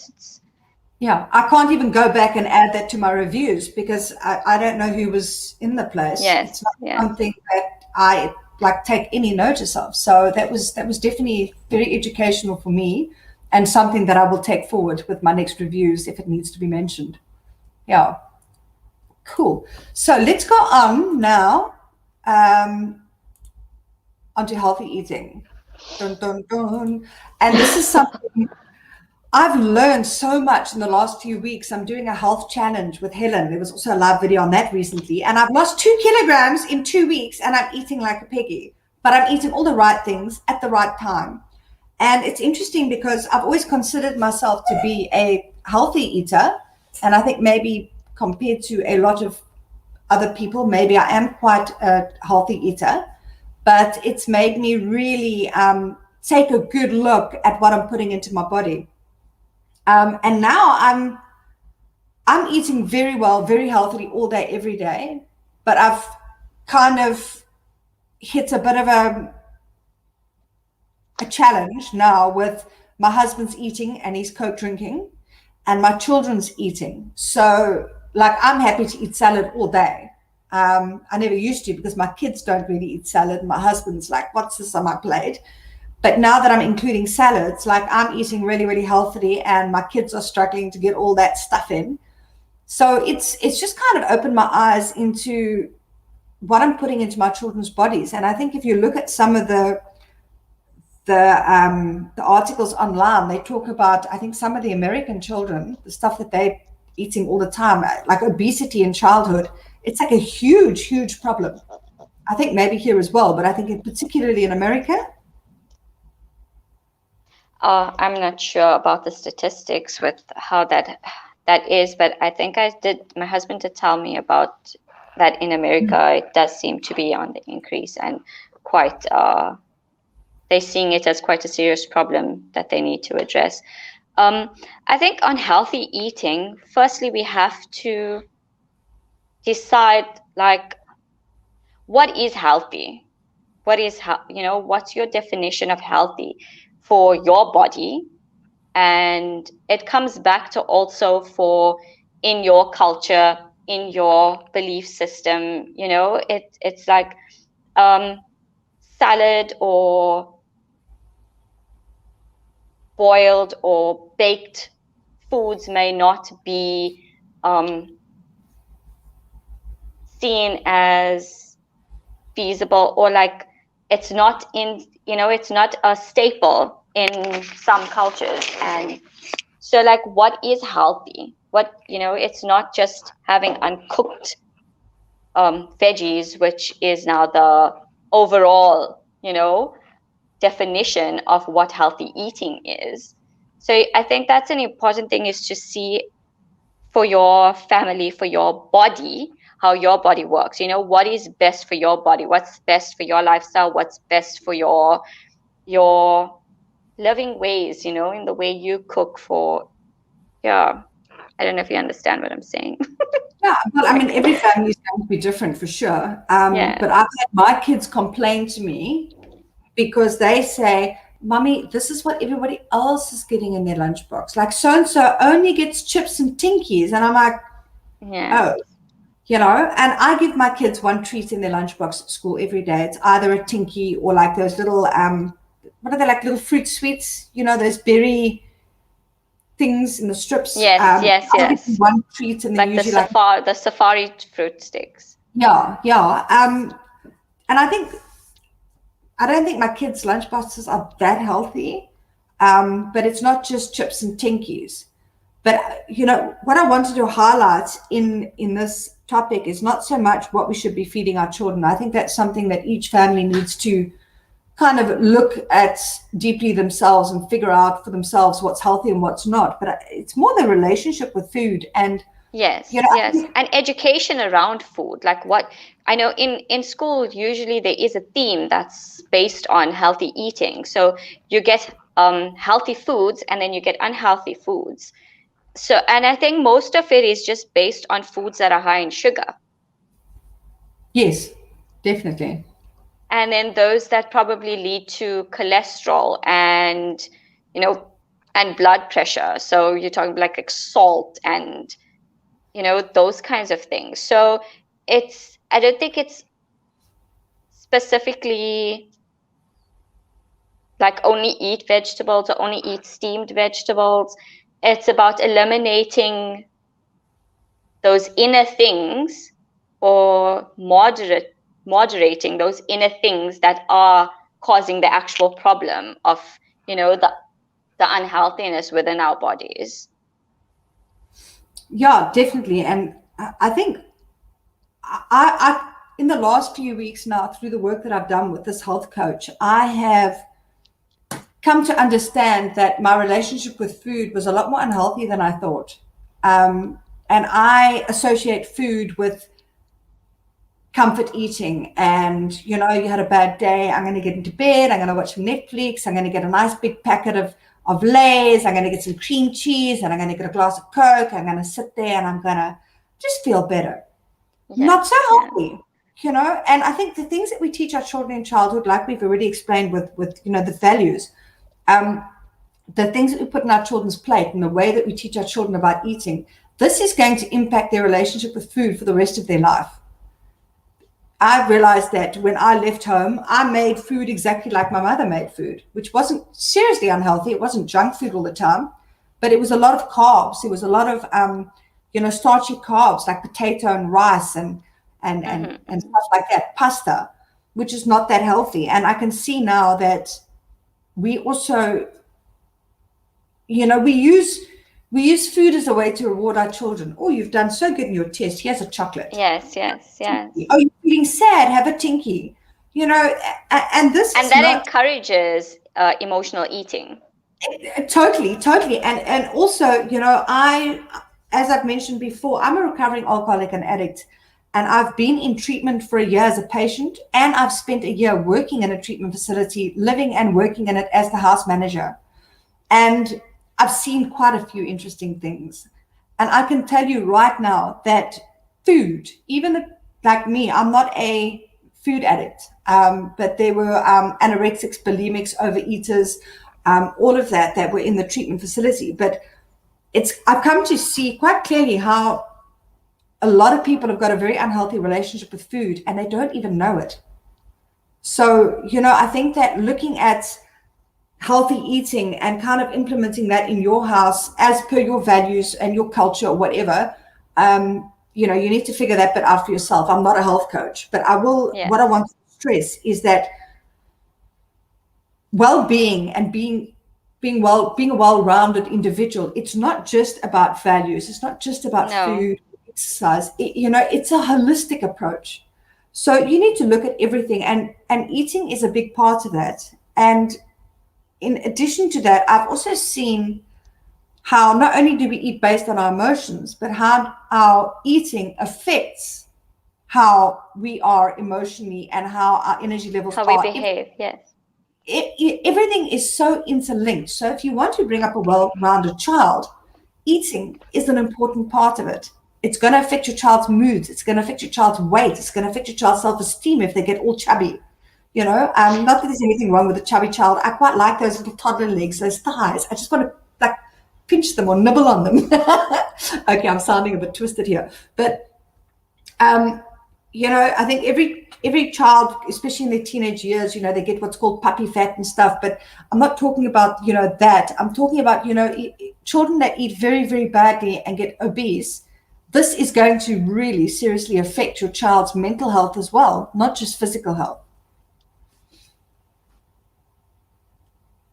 Yes, I don't think it's about the appearance. I think it's about what's happening inside your body. Like for me, it's more about being fit again. It's more about being able to run, being able to walk up the stairs without having my chest feel like it's going to pop up in flames. And I know once I did there was a workshop that I attended when I was teaching, and they did about, you say the children are on a sugar high. But actually, sugar makes them feel so low and lethargic that they start to counter that feeling by acting out. And so that's why they start to run around and, just try and bring out as much activity as possible, because they're unsure why everything inside their body is like almost like shutting down because of too much of sugar intake. Like if you eat a whole lot of pasta and you have that, oh, I'm so full, rub your tummy kind of feeling. And that is the kind of feeling that a sugar low gives children, that they begin to act out to counter that low. So like sugar high it's not really like a sugar high. That's just the behavior that comes from how that excess of sugar is. They have to work it out, because sugar is is energy.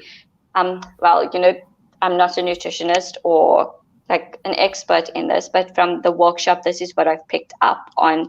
And what I took away from is that that's what happens with children. So yes, what they eat and what they put into their bodies, or what anyone puts into our bodies, directly have an effect on what's happening inside and how we behave. Yeah, I totally agree with all of those points. And then just on the side of sugar as well, is that sugar is actually highly addictive. And while you may not like see it, your child may be like totally hooked on sugar. And something I've just learned about myself in the last 2 weeks, which I chatted with you before the live, is that I thought that I had a coffee problem. And I've learned so much in the last few weeks in this health challenge. And I've learned that I don't have a problem with coffee. I have a problem with sugar, because I have 2 sugars in my coffee.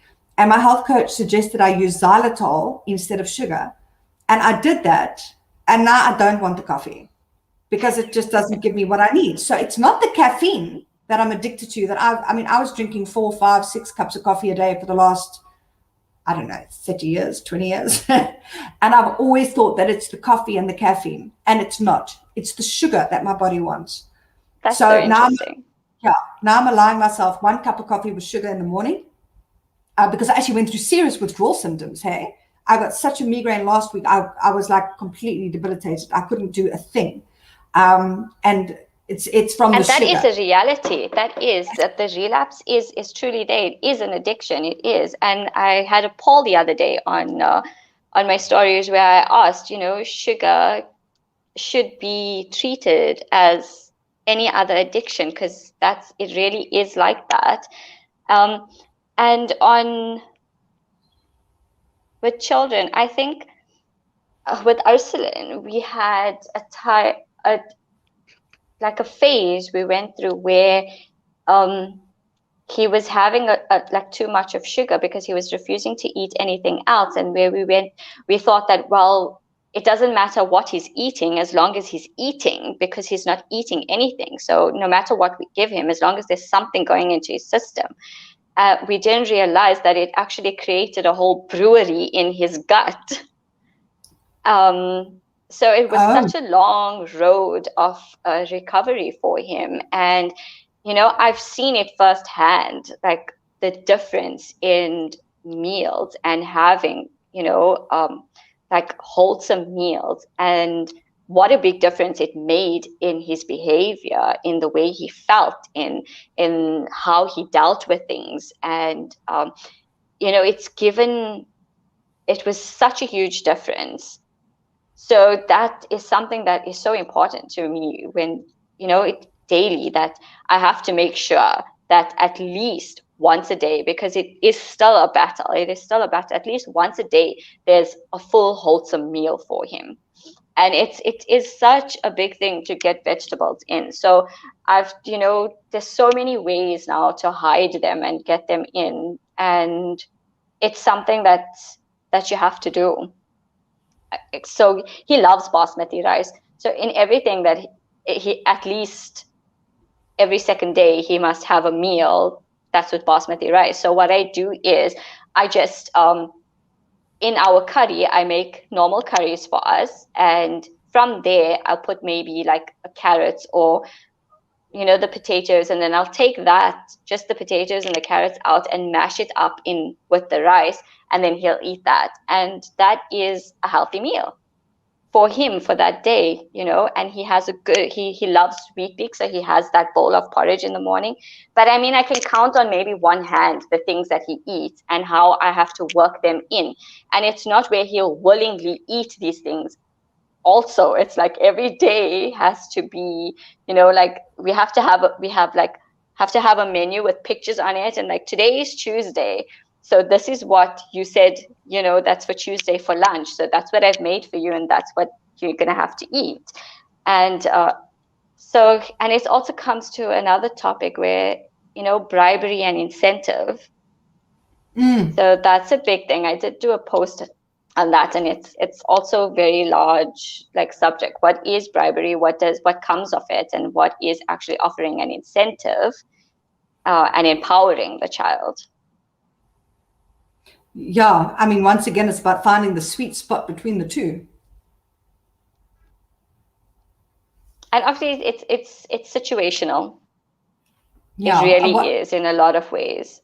What I've got for my children, I've got an app. I think it's called Child Reward or something like that, and it's very nice because you can set specific things that your child gets stars for, specific tasks, and then you've also set specific rewards that they can cash out their stars for. So, for example, so it's almost like a shop, almost like money, but the stars is money. So they earn 100 stars, they can then cash out 100 for an extra hour of screen time, for example, because I'm quite strict with their screen time. Or they can cash it out for cash, for example. So I've got all their chores that's listed.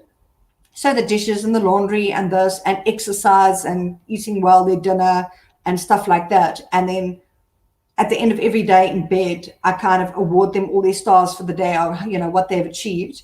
And if they haven't done the dishes or the laundry, I don't worry about it, but you haven't done it, so you don't get your star.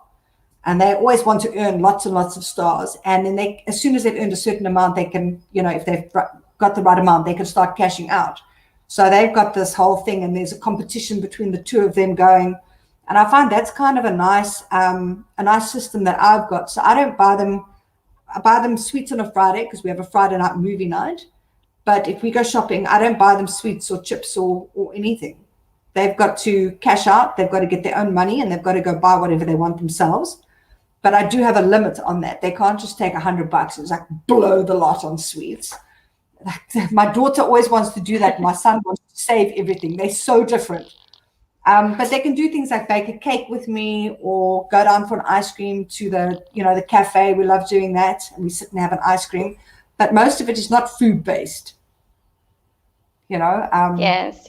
I know the Manners for Minors, they also have a similar system that they use and encourage with the star chart, and they get like little monies that you can swap out and things. Right. We've tried star charts and those kinds of rewards, and they just they worked, but as a family it's difficult for us to stay consistent with that. With him, it's usually we will, if you've decided on what you're going to eat for today, every second day, it's he loves noodles. So we have noodles he can only have every second day as a late supper. If it's a late, if he's had like a little bit of something for supper and he's still hungry, then he can choose to have noodles. And some days if he really, really doesn't want it, then you can have, you can choose. You can have the noodles now, but then tomorrow, this is the meal that you're going to eat. So he gets the choices, and he can make those kinds of like decisions. And sometimes it's like I'll eat it on the third day, and then the third day comes and he's like, no, but I meant this the 10th day. But it's all like that. It's a work in progress, and we're still trying to find our way around that. Negotiations, yeah. Yeah, my son's big on negotiations as well. Cool. Are we going to go to healthy exercise? Eating? Just to group out, it's like just keep offering different foods, keep offering a variety. I know that's how we got him out of that sugar slump. Is it was a lot of work to just every day get a variety. I had them in little containers, and to just continuously offer it to him. And he can choose from that selection whatever he wanted to eat. So like maybe even 6 or 7 things, and then just to keep offering him different things. Like even every 3rd or 4th day, introduce a new meal into his diet or his eating plan, and just to keep doing it, because eventually it's going to take. Eventually there's something else that he will end up including in his, set likes of the foods that he eats. So that's, for me, that was the one thing that I took away from encouraging healthy eating, is to just continuously offer different varieties. Yeah, I think also I reward my children, or do I use the word reward? I reward them for, I don't expect them to eat all the food on their plate. I'm not that kind of mom, but I reward them for trying something new. And I think that's important. It exposes them to new, different foods. And, I don't want to reward them for eating all the food on their plate or eating salad, or I just find that a bit, on the dodgy side of bribery, But Yes, what I do have is, if I put something new on your plate, I want you to try it before you say you don't like it. That's important to me. So, yeah, like you say, introducing a variety of foods. And it's also like, you just try it. And if you don't like it, you don't have to eat it, and I will remove it completely from your plate. But just try it. And then maybe we can try it again next week. And if you still don't like it, then we'll take it away again. But it's not where you have to be, it's not about like forcing. Yeah, I found forcing a child to eat it. Yeah. never works out well. And not about like, I'm going to reward you to do something that you really don't want to do, so that you're going to just do it because you want what I have that you really want, that I'm offering to you in exchange for something I want you to do. Totally. Oh, we got a lot of, oh no. Just give me a second while I block user, delete comments. I'm being spammed again. I just got to get all this rubbish off here. Oh no. Sorry about this person, guys. Someone's going in there and commenting scams. But I've got them all. Sorry, it always happens. During a video, someone comes and posts scams. Oh, and I put that up by mistake. Thanks, Alette. Cool. I want to go on to exercise next. I'm also looking at my battery of my laptop now is going a bit low. It's a bit old. Exercise. So like we explained before, well-rounded child kind of incorporates a lot of stuff. And I find exercise is really important. And I look at my kids today, and especially my daughter, and she loves the phone and the iPad and YouTube. And if I left her and I let her do her own choices, she would literally sit on WhatsApp and WhatsApp her friends all day. She would do videos with her friends. She would watch YouTube videos, and she would just sit for the whole day if I gave her that option. My son, on the other hand, he's pretty much into the tablets and the screens as well, but he also likes getting outside and playing and getting in the mud and stuff. My daughter, not so much. And if I remember like how I was as a kid, my mom would open the door at like 7 a.m. and she's like, have a nice day playing outside. Come back in when you need some food. Goodbye. And the door closes and there you are, you're playing outside. So I think that things today with children is very different from the times before, like certainly from my childhood. And I think also because we grew up on a 2-acre property. So going outside was like a huge outside. And we could go to our neighbor, we could walk down the road, not so much anymore. So we don't even have a fence around our property. We do have our own garden, and we're in a very, very safe road with a fantastic community. It's an enclosed complex. So my kids can play in front of our house very safely with no concerns. but I don't let my kids go to the neighbors or play anywhere or go to anybody else's house. So yeah, it's very different. I mean, as a kid, I used to exercise by walking outside, and I'd spend the day climbing trees and building forts and running all over the neighborhood on my bicycle. These days, I find my children don't have quite so much freedom, but exercise is vitally important. Yes, it is a completely different time. And we also just had this conversation recently on Instagram on one of my recent posts on our childhoods compared to our kids now.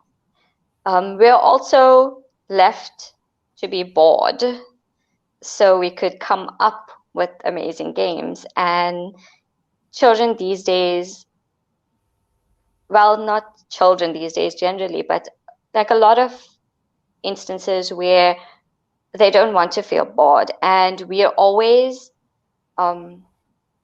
guiding their activities and their play, that it comes to a point where when they are bored, they look to you to kill their boredom and not come up with something on their own, to entertain themselves.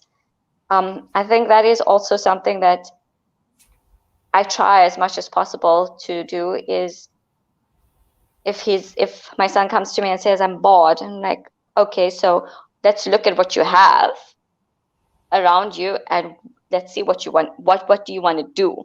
What's going to take this boredom away, so that he can think of something. He can look at everything that he has. Because also I think there's so much of toys that we get them, and so many things that they have to play with. And a lot of the time, a screen is chosen over those things. And it's because it doesn't require thinking and imagination. And the more of the screen that they do get, the thinking and imagination goes to the back of their head.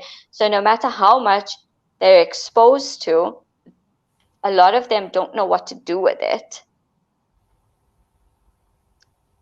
And for us, I think we also had so many opportunities to move. I grew up in the flats, in apartment buildings, and there were like 4 or 5 blocks surrounding us. And in those 4 or 5 blocks, we were a lot of kids, and we all played together. And that's where we got everything from. We learned manners from each other. We learned how to, keep our place from each other. We learned how to interact, what was acceptable, what wasn't. All our social cues we got from each other, and it was varying ages. And we entertained each other, and we stayed outside for the whole day. I think now it's important to offer opportunities, to offer our children those opportunities to play. And it's, I don't like to play cars and dollies, and I just don't. I'd rather go outside and we'll play at a jungle gym and we'll play in the park. I can do that. But to sit and talk for this little red car about I am yawning in the first 5 seconds of the game. And he really thrives with those kinds of games. And it's his favorite thing. So I try to make time to do it, because it's not being done for me, it's been done for him. And then as almost like, okay, we can play until the digital clock. It's now 18, and then when it's 18:30, then we have to do something that I want to do. So I try to keep it not half an hour, like 15 minutes of that kind of play.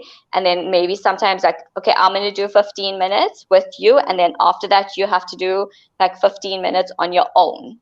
So you can continue the game on your own. And then after, then we can go to the park. So it's again, it's just like the food. It's offering a variety and offering opportunities for movement. Even in simple games, like with the cars, to just put in things like let's count the cars and then let's do 5 jumps to represent the 5 cars. Like every time I say car number 1, then you jump up and tell me the name of this car. So it's just trying to get those kinds of movements in everything and in anywhere, so that we could just keep moving without getting stuck blankly in front of a screen. How old is your son? 4. Okay, so he's quite a bit younger, so it's quite a different story. Yes. Yeah, I was thinking playing cars, and I'm thinking my son's 7, my daughter's 9. So we play fun things, like we've got playing cards. They're now into like go fish and stuff. They're now to do that. I can't wait to play board games. I can't wait for that stage. We've got Monopoly, and we've got 30 seconds. We've got all of that stuff. So that's quite fun, but that's not moving. So we are moving. I've got a great tip for the boredom. You can make it moving. I've got a boredom cure that you only have to implement once, and you only ever have to threaten with ever again. You never have to implement it again. And this came from my mother. Let's hear it. He's a little bit young for it, but he's nearly there. When we went to my mom and we said we're bored, she says, hold on a minute, let me get my to-do list. And she turns it around and she says, right, you can mow the lawn, 2 acres, by the way. You can prune the trees. You can clean the leaves out of the pool. You can clean the stables. You can do this. You can clean the poo out of the chicken hook. You can do this. You can do this. So I don't have 2 acres now, but there's always something to do, like scrub the toilets and do the dishes and hang the washing. So my daughter came to me once recently, not that recent, it was about a year ago, and she said, I'm bored. And I said, really? She goes, yes, I'm bored. So I said, fine. Go, and I gave her a list of stuff, and it kept her busy for about an hour and a half.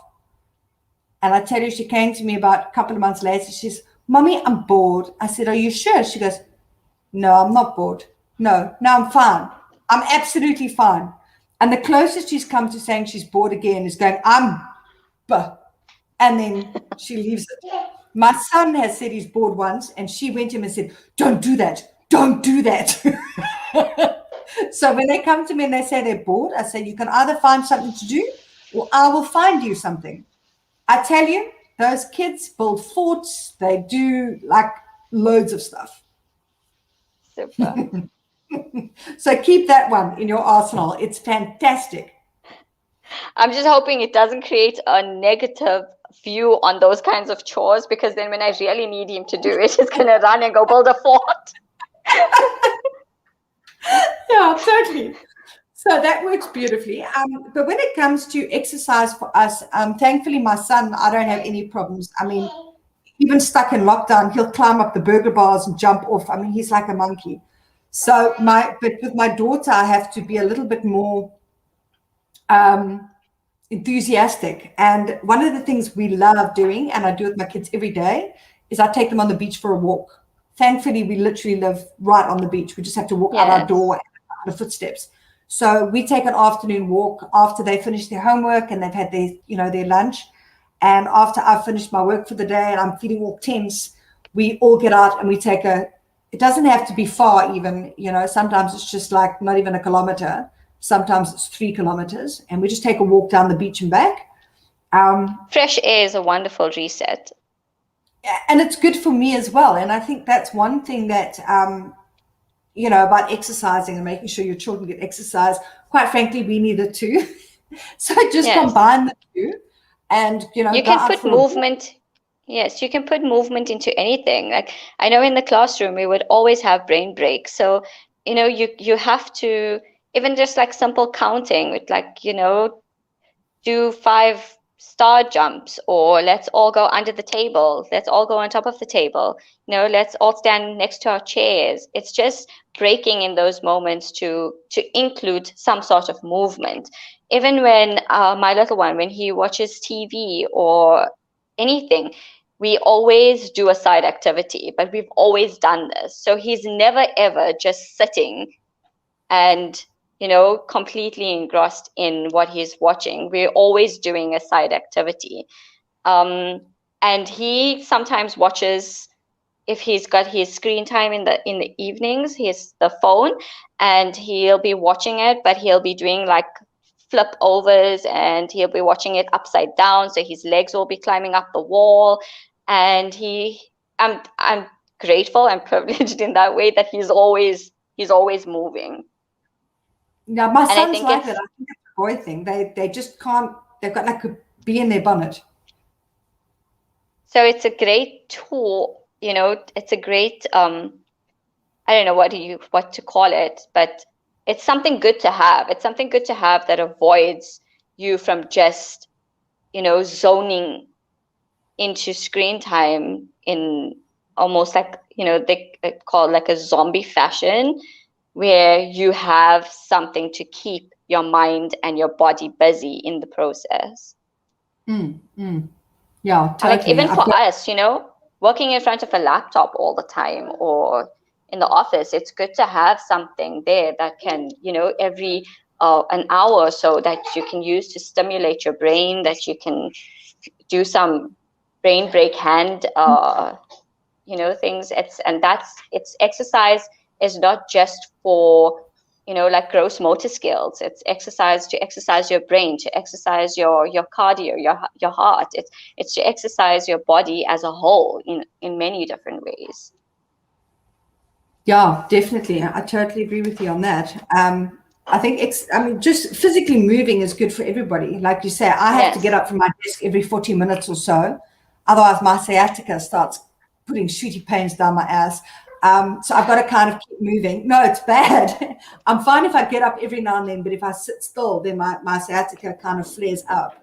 So that's one of the things I have to control, that problem.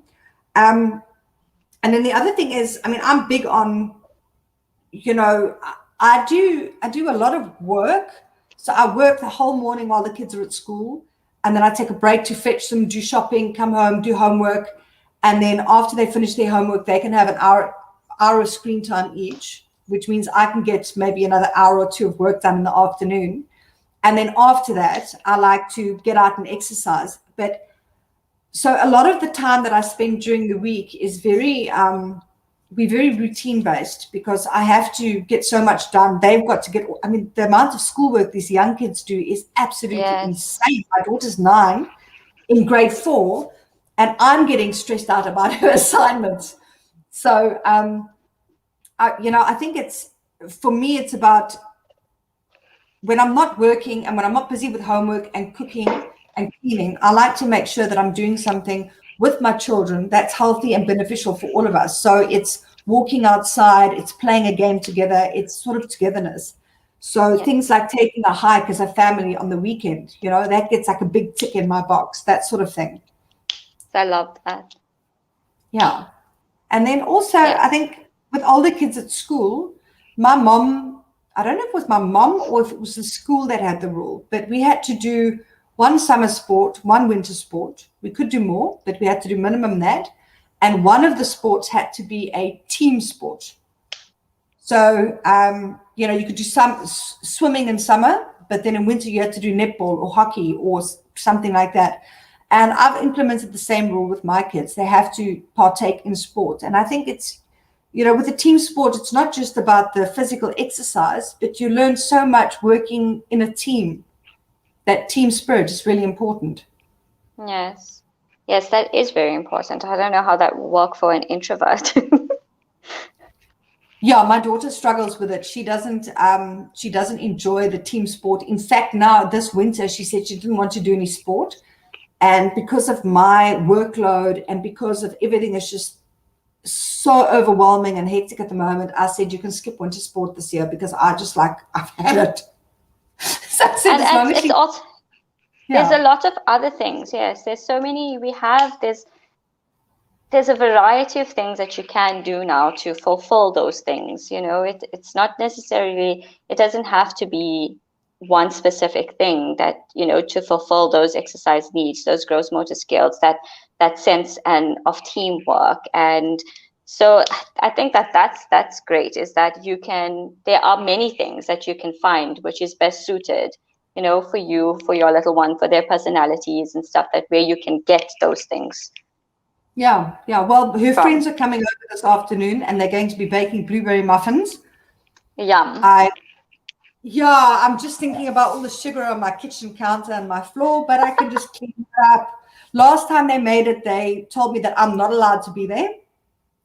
And they had a slight problem with the salt. Instead of using the spoon measurement, so instead of putting in a quarter spoon, they used the cup. So it was a quarter cup of salt. So this time I said, look, let me just oversee. I'll stand back and I'll watch from a distance. And if I see anything going wrong, I'm just going to be like, hey, careful, use the spoon or whatever. And once they've done the recipe together for a couple of times, then I'll leave them alone. So, I mean, that's working together in a team, and it's something that they really enjoy doing. And that's lovely. Yeah, and she loves baking, so she gets her social stuff there, and then they can run on the beach afterwards. So you're totally right. I mean, it is about focusing on their personality. And yeah, I just thought now that she's in grade 4, if she does sports, she comes out at 4:00. No, 3:00. And my son already goes to waiting class till 2. So I don't know. I just said to her, like, for my own sake, you don't have to do team sports this year. So it was kind of like a selfish thing, but I think we allowed that as well. It works for me. It works for her. Yes, of course. Yes, it has to work. I mean, there's so many things that our lives have to be functional. Yeah. And it really has to be functional. We can't like overexert ourselves, and we can't put like so much of pressure to be, there's no perfection.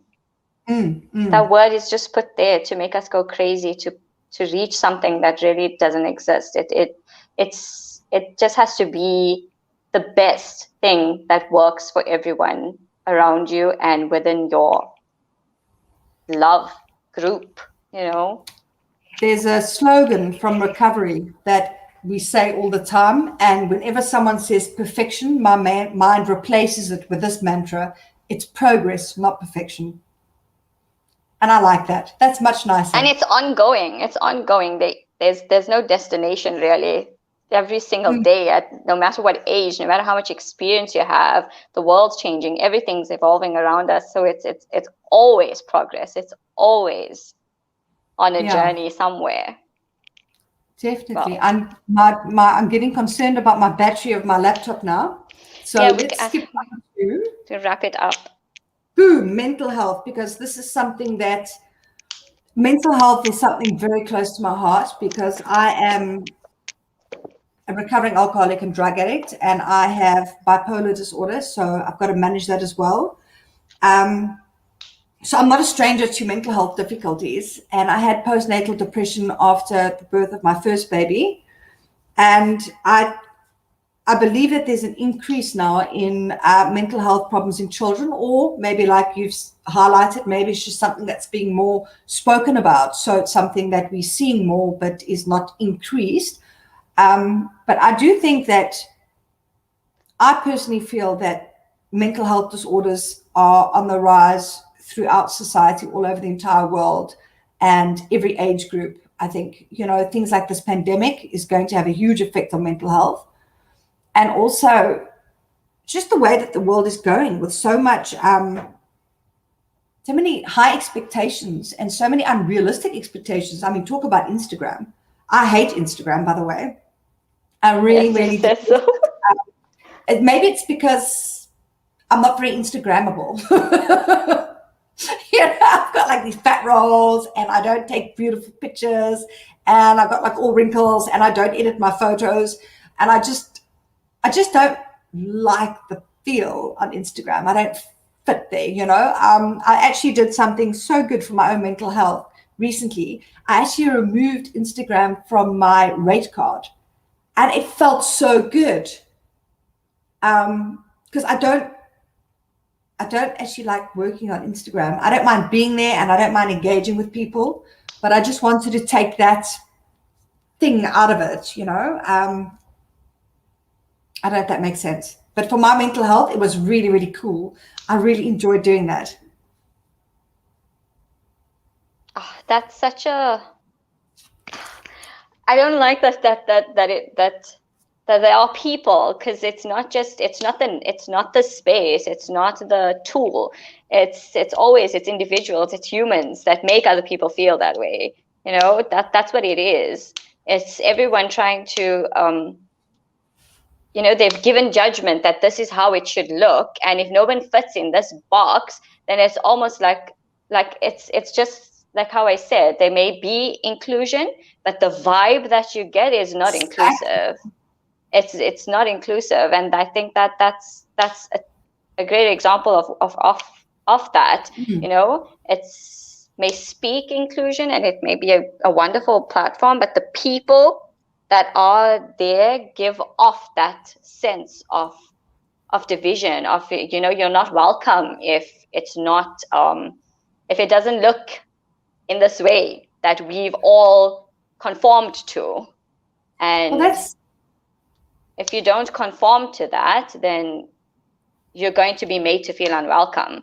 And that's terrible. It's so terrible. It's almost like a backhanded approach to cyberbullying.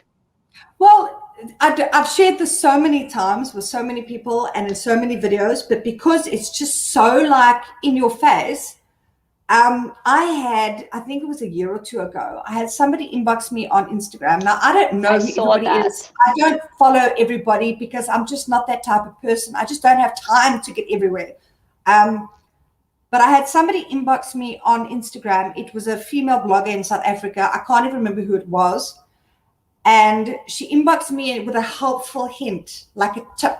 Why don't you edit your fat rolls out? And she basically said, have you no pride in yourself? She suggested I edit my fat rolls out and that I put some makeup on and maybe just get rid of a few of my wrinkles. And, my response to her was that actually I do have pride. And I accept myself and my body and my face and my wrinkles, my fat rolls, the whole toot. And because I have pride, I'm not going to edit it out. But that kind of sums up my feeling of Instagram, is that people want me to be picture perfect. And you know what? I do know how to edit my photos, and I can make it picture perfect, and I can replace my old broken couch with a sparkling white thing, and I can put a little like ding on my teeth when I smile. But, it's not me. It's not me. And I'm not prepared to be something that doesn't sit well with me. And, we talk about men. It's this thing where everybody feels entitled to share their biased opinions and project what they view life as and what they view, project their views on other people. And those views sometimes are quite warped. And instead of sitting with yourself and addressing it, within you and seeing that, okay, if you choose to be that way, good for you. But you cannot go projecting that on everyone else. That's exactly it. And to bring this back to our children's mental health and tie it in with that, and this is something I said to that woman, as I said, I'm an alcoholic and an addict. I'm in recovery, and it's all about, I need to be true to myself. I need to be authentic. I need to be real. When I start putting on a mask, that is when I'm going to start getting sick again. And on top of that, there is so much unhealthy stuff on social media. What's going to happen when my daughter hits 14 or 15 years old and she's in that stage of feeling so insecure and her body's changing and there's a bit of bullying going on and all this talk, and then she goes onto social media and she sees her rather chubby mom at the time of 82 kilos looking like she weighs 60 with no wrinkles and everything in her foot, like, that's my house, but everything's changed and it's all shiny and new. What is she going to think? You know what I mean? You said I don't like it. I just don't like it. You said something to me in our previous, before we went live, when we were talking about addiction, and you said in an addict's life, the addiction consumes their lives because they're thinking of how, when, where beforehand. Then taking the action to acquiring the narcotics or whatever they need, and then taking the time to cover everything up afterwards. Imagine having that sort of pressure on you just to be online, because it's so similar. It's like, that's what you're doing. Your entire life's going to be consumed for one post, because you have to arrange everything in a specific way. Then you have to make sure that you look in a specific way. Then after you do that, then you have to execute the task. So then you do the work, you take all your pictures or whatever. And then afterwards, you have to now go and edit everything that society deems as unacceptable, that they don't want to see, out of what you've just created. No, and how much of time of your life has that consumed? And what is that going to show my children? And what does it represent? Exactly. But I can actually say that I'm grateful for that woman inboxing me, because I actually went off Instagram for a couple of months to think about it, because it really irked me a bit. And I actually decided, you know what? I'm going to take that and I'm going to be even more me and authentic. And I don't mean that I wasn't me and authentic before. I was, but I took more care in what I posted. And I'd take a photo and I do have a bit of a fat roll there, so I'm going to crop that picture so I don't look quite as fat. So I didn't edit the picture, but I just cropped it smaller, And then I would think, oh, I need to put makeup on so I can take an Instagram photo. Now I'm like, if I've got no makeup on and I want to take this photo right now, I'm taking it, I'm putting it up there, and that's it. It's going. So I actually feel grateful to her, because I feel like my channel has changed a lot since then, because I've decided I don't care about it. I don't care if I get likes or comments. I don't care if people think I'm fat.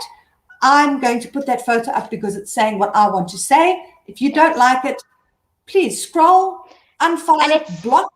It's cool. Yes, it's sad that your mental health is extremely important, and it is a priority. But to lose you doing that in that space because of how other people have made it seem or made you feel is such a great loss, because our children are going to be there at some stage. They are going to be there, and we need more of that real. Definitely. For them to be able to see, for them to be able to relate to. And I am so in awe of a lot of the women that I know and that I see on there that are standing up for that are sharing more openly, and so that it becomes a space of education, of feeling more invited.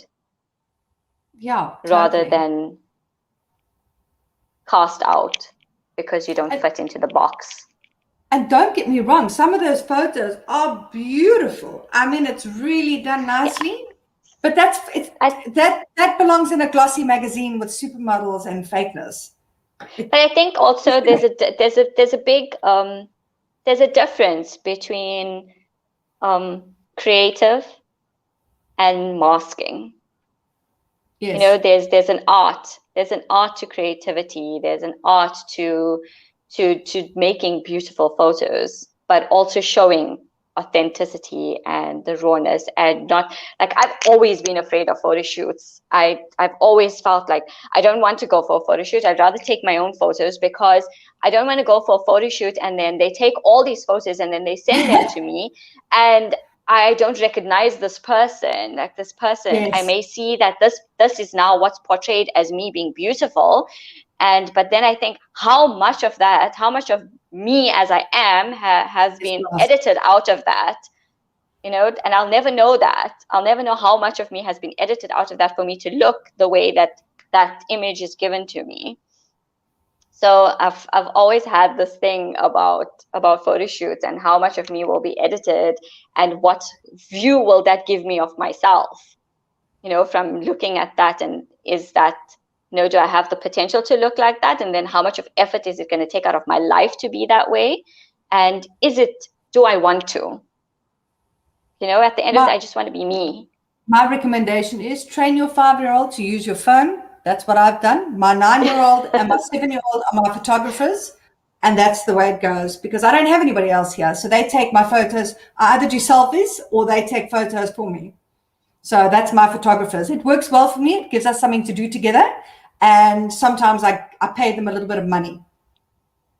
And they love it. It works well. Yeah. And that's the thing. It's like, you know, let people be. Just let them be without projecting what you perceive as being acceptable on everyone else, unless it's hurtful to somebody, like important topics like racism and discrimination and, you know, things that are hurtful to people's mental health and those kind of things. But I mean, other than that, I know I love art and I love creating and I love beautiful, you know, paintings and taking amazing like photos on set. But I know that there's a line, you know, and I think everybody needs to find out where that line is with them and how not to,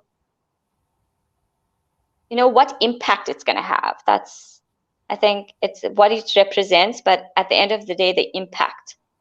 And what impact do you want to have? And how is that going to affect what your children see and what they're going to see eventually? For sure. And so now one thing that is really important when it comes to mental health with me and my children, as you can gather, my mental health has not been the best. I fell pregnant with my daughter when I was not even 2 years clean. It was a very rocky road. I just met my husband and we fell pregnant like immediately. So I moved and I got married and I had this baby. So by the time I've known my husband for a year, I had really moved in with him, gotten married to him, and given birth to our first child by our 1-year anniversary of dating. It was crazy. And it's been really, really rocky. And, you know, I need to keep my mental health. So we're talking about kids' mental health, but I have to keep my mental health in the right place so that I can be the model for my children and show them the healthy coping skills that I don't really have, but I've had to learn and implement. So I have to keep myself in a mentally healthy place for my children. And like you've said as well, is that very often to do that, I have to be kind to myself. I have to put myself first to put them first. Because if I don't put myself first, my mental health suffers. And it's been quite a journey, and it's not been a straight line. It's been like up and down and all over the place. But I think, you know, with mental health, the best way to teach our children how to look after your mental health is to do it yourself. So you spoke about journaling. My kids see me journaling all the time. They see me having one-on-ones with my recovery support group. They see me every year buying or making a big cake for my anniversary of my recovery anniversary. I still remember my 10-year anniversary. We go down to Spa. We're standing in the line with this. My son's holding this big cake, and this little old lady behind us says, "Oh, whose birthday is it?" And my daughter turns around. She says, "It's not a birthday." She says, "My mom hasn't had any drugs for 10 years. So we're going to eat a cake." And this lady's like, you know, it's sharing with my children that you need to work on your mental health. You need to constantly do things to kind of improve it. And it's difficult. And so celebrating that progress is absolutely vital, because we have to, you know, as much as there's this whole thing about punishing bad behavior, we have to appreciate and reward the good behavior. We have to make more space for that so that there isn't bad behavior to be punished. And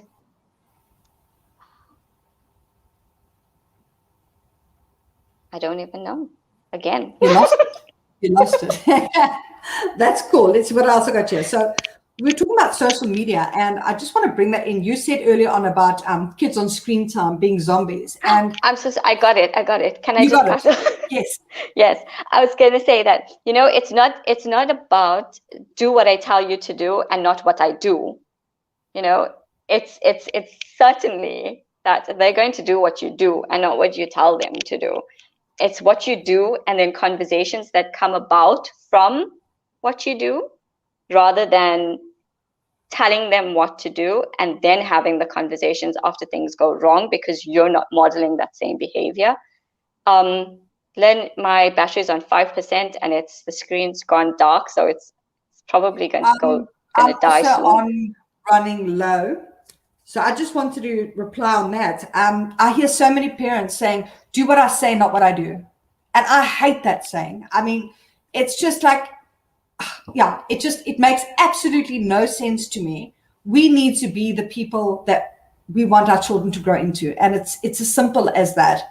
And yeah, just quickly, because I know we're both running low here, the social media, when it comes to mental health, I think that this is probably one of the biggest problems that we're facing as a society right now, especially with the pandemic. There's more screen time than ever.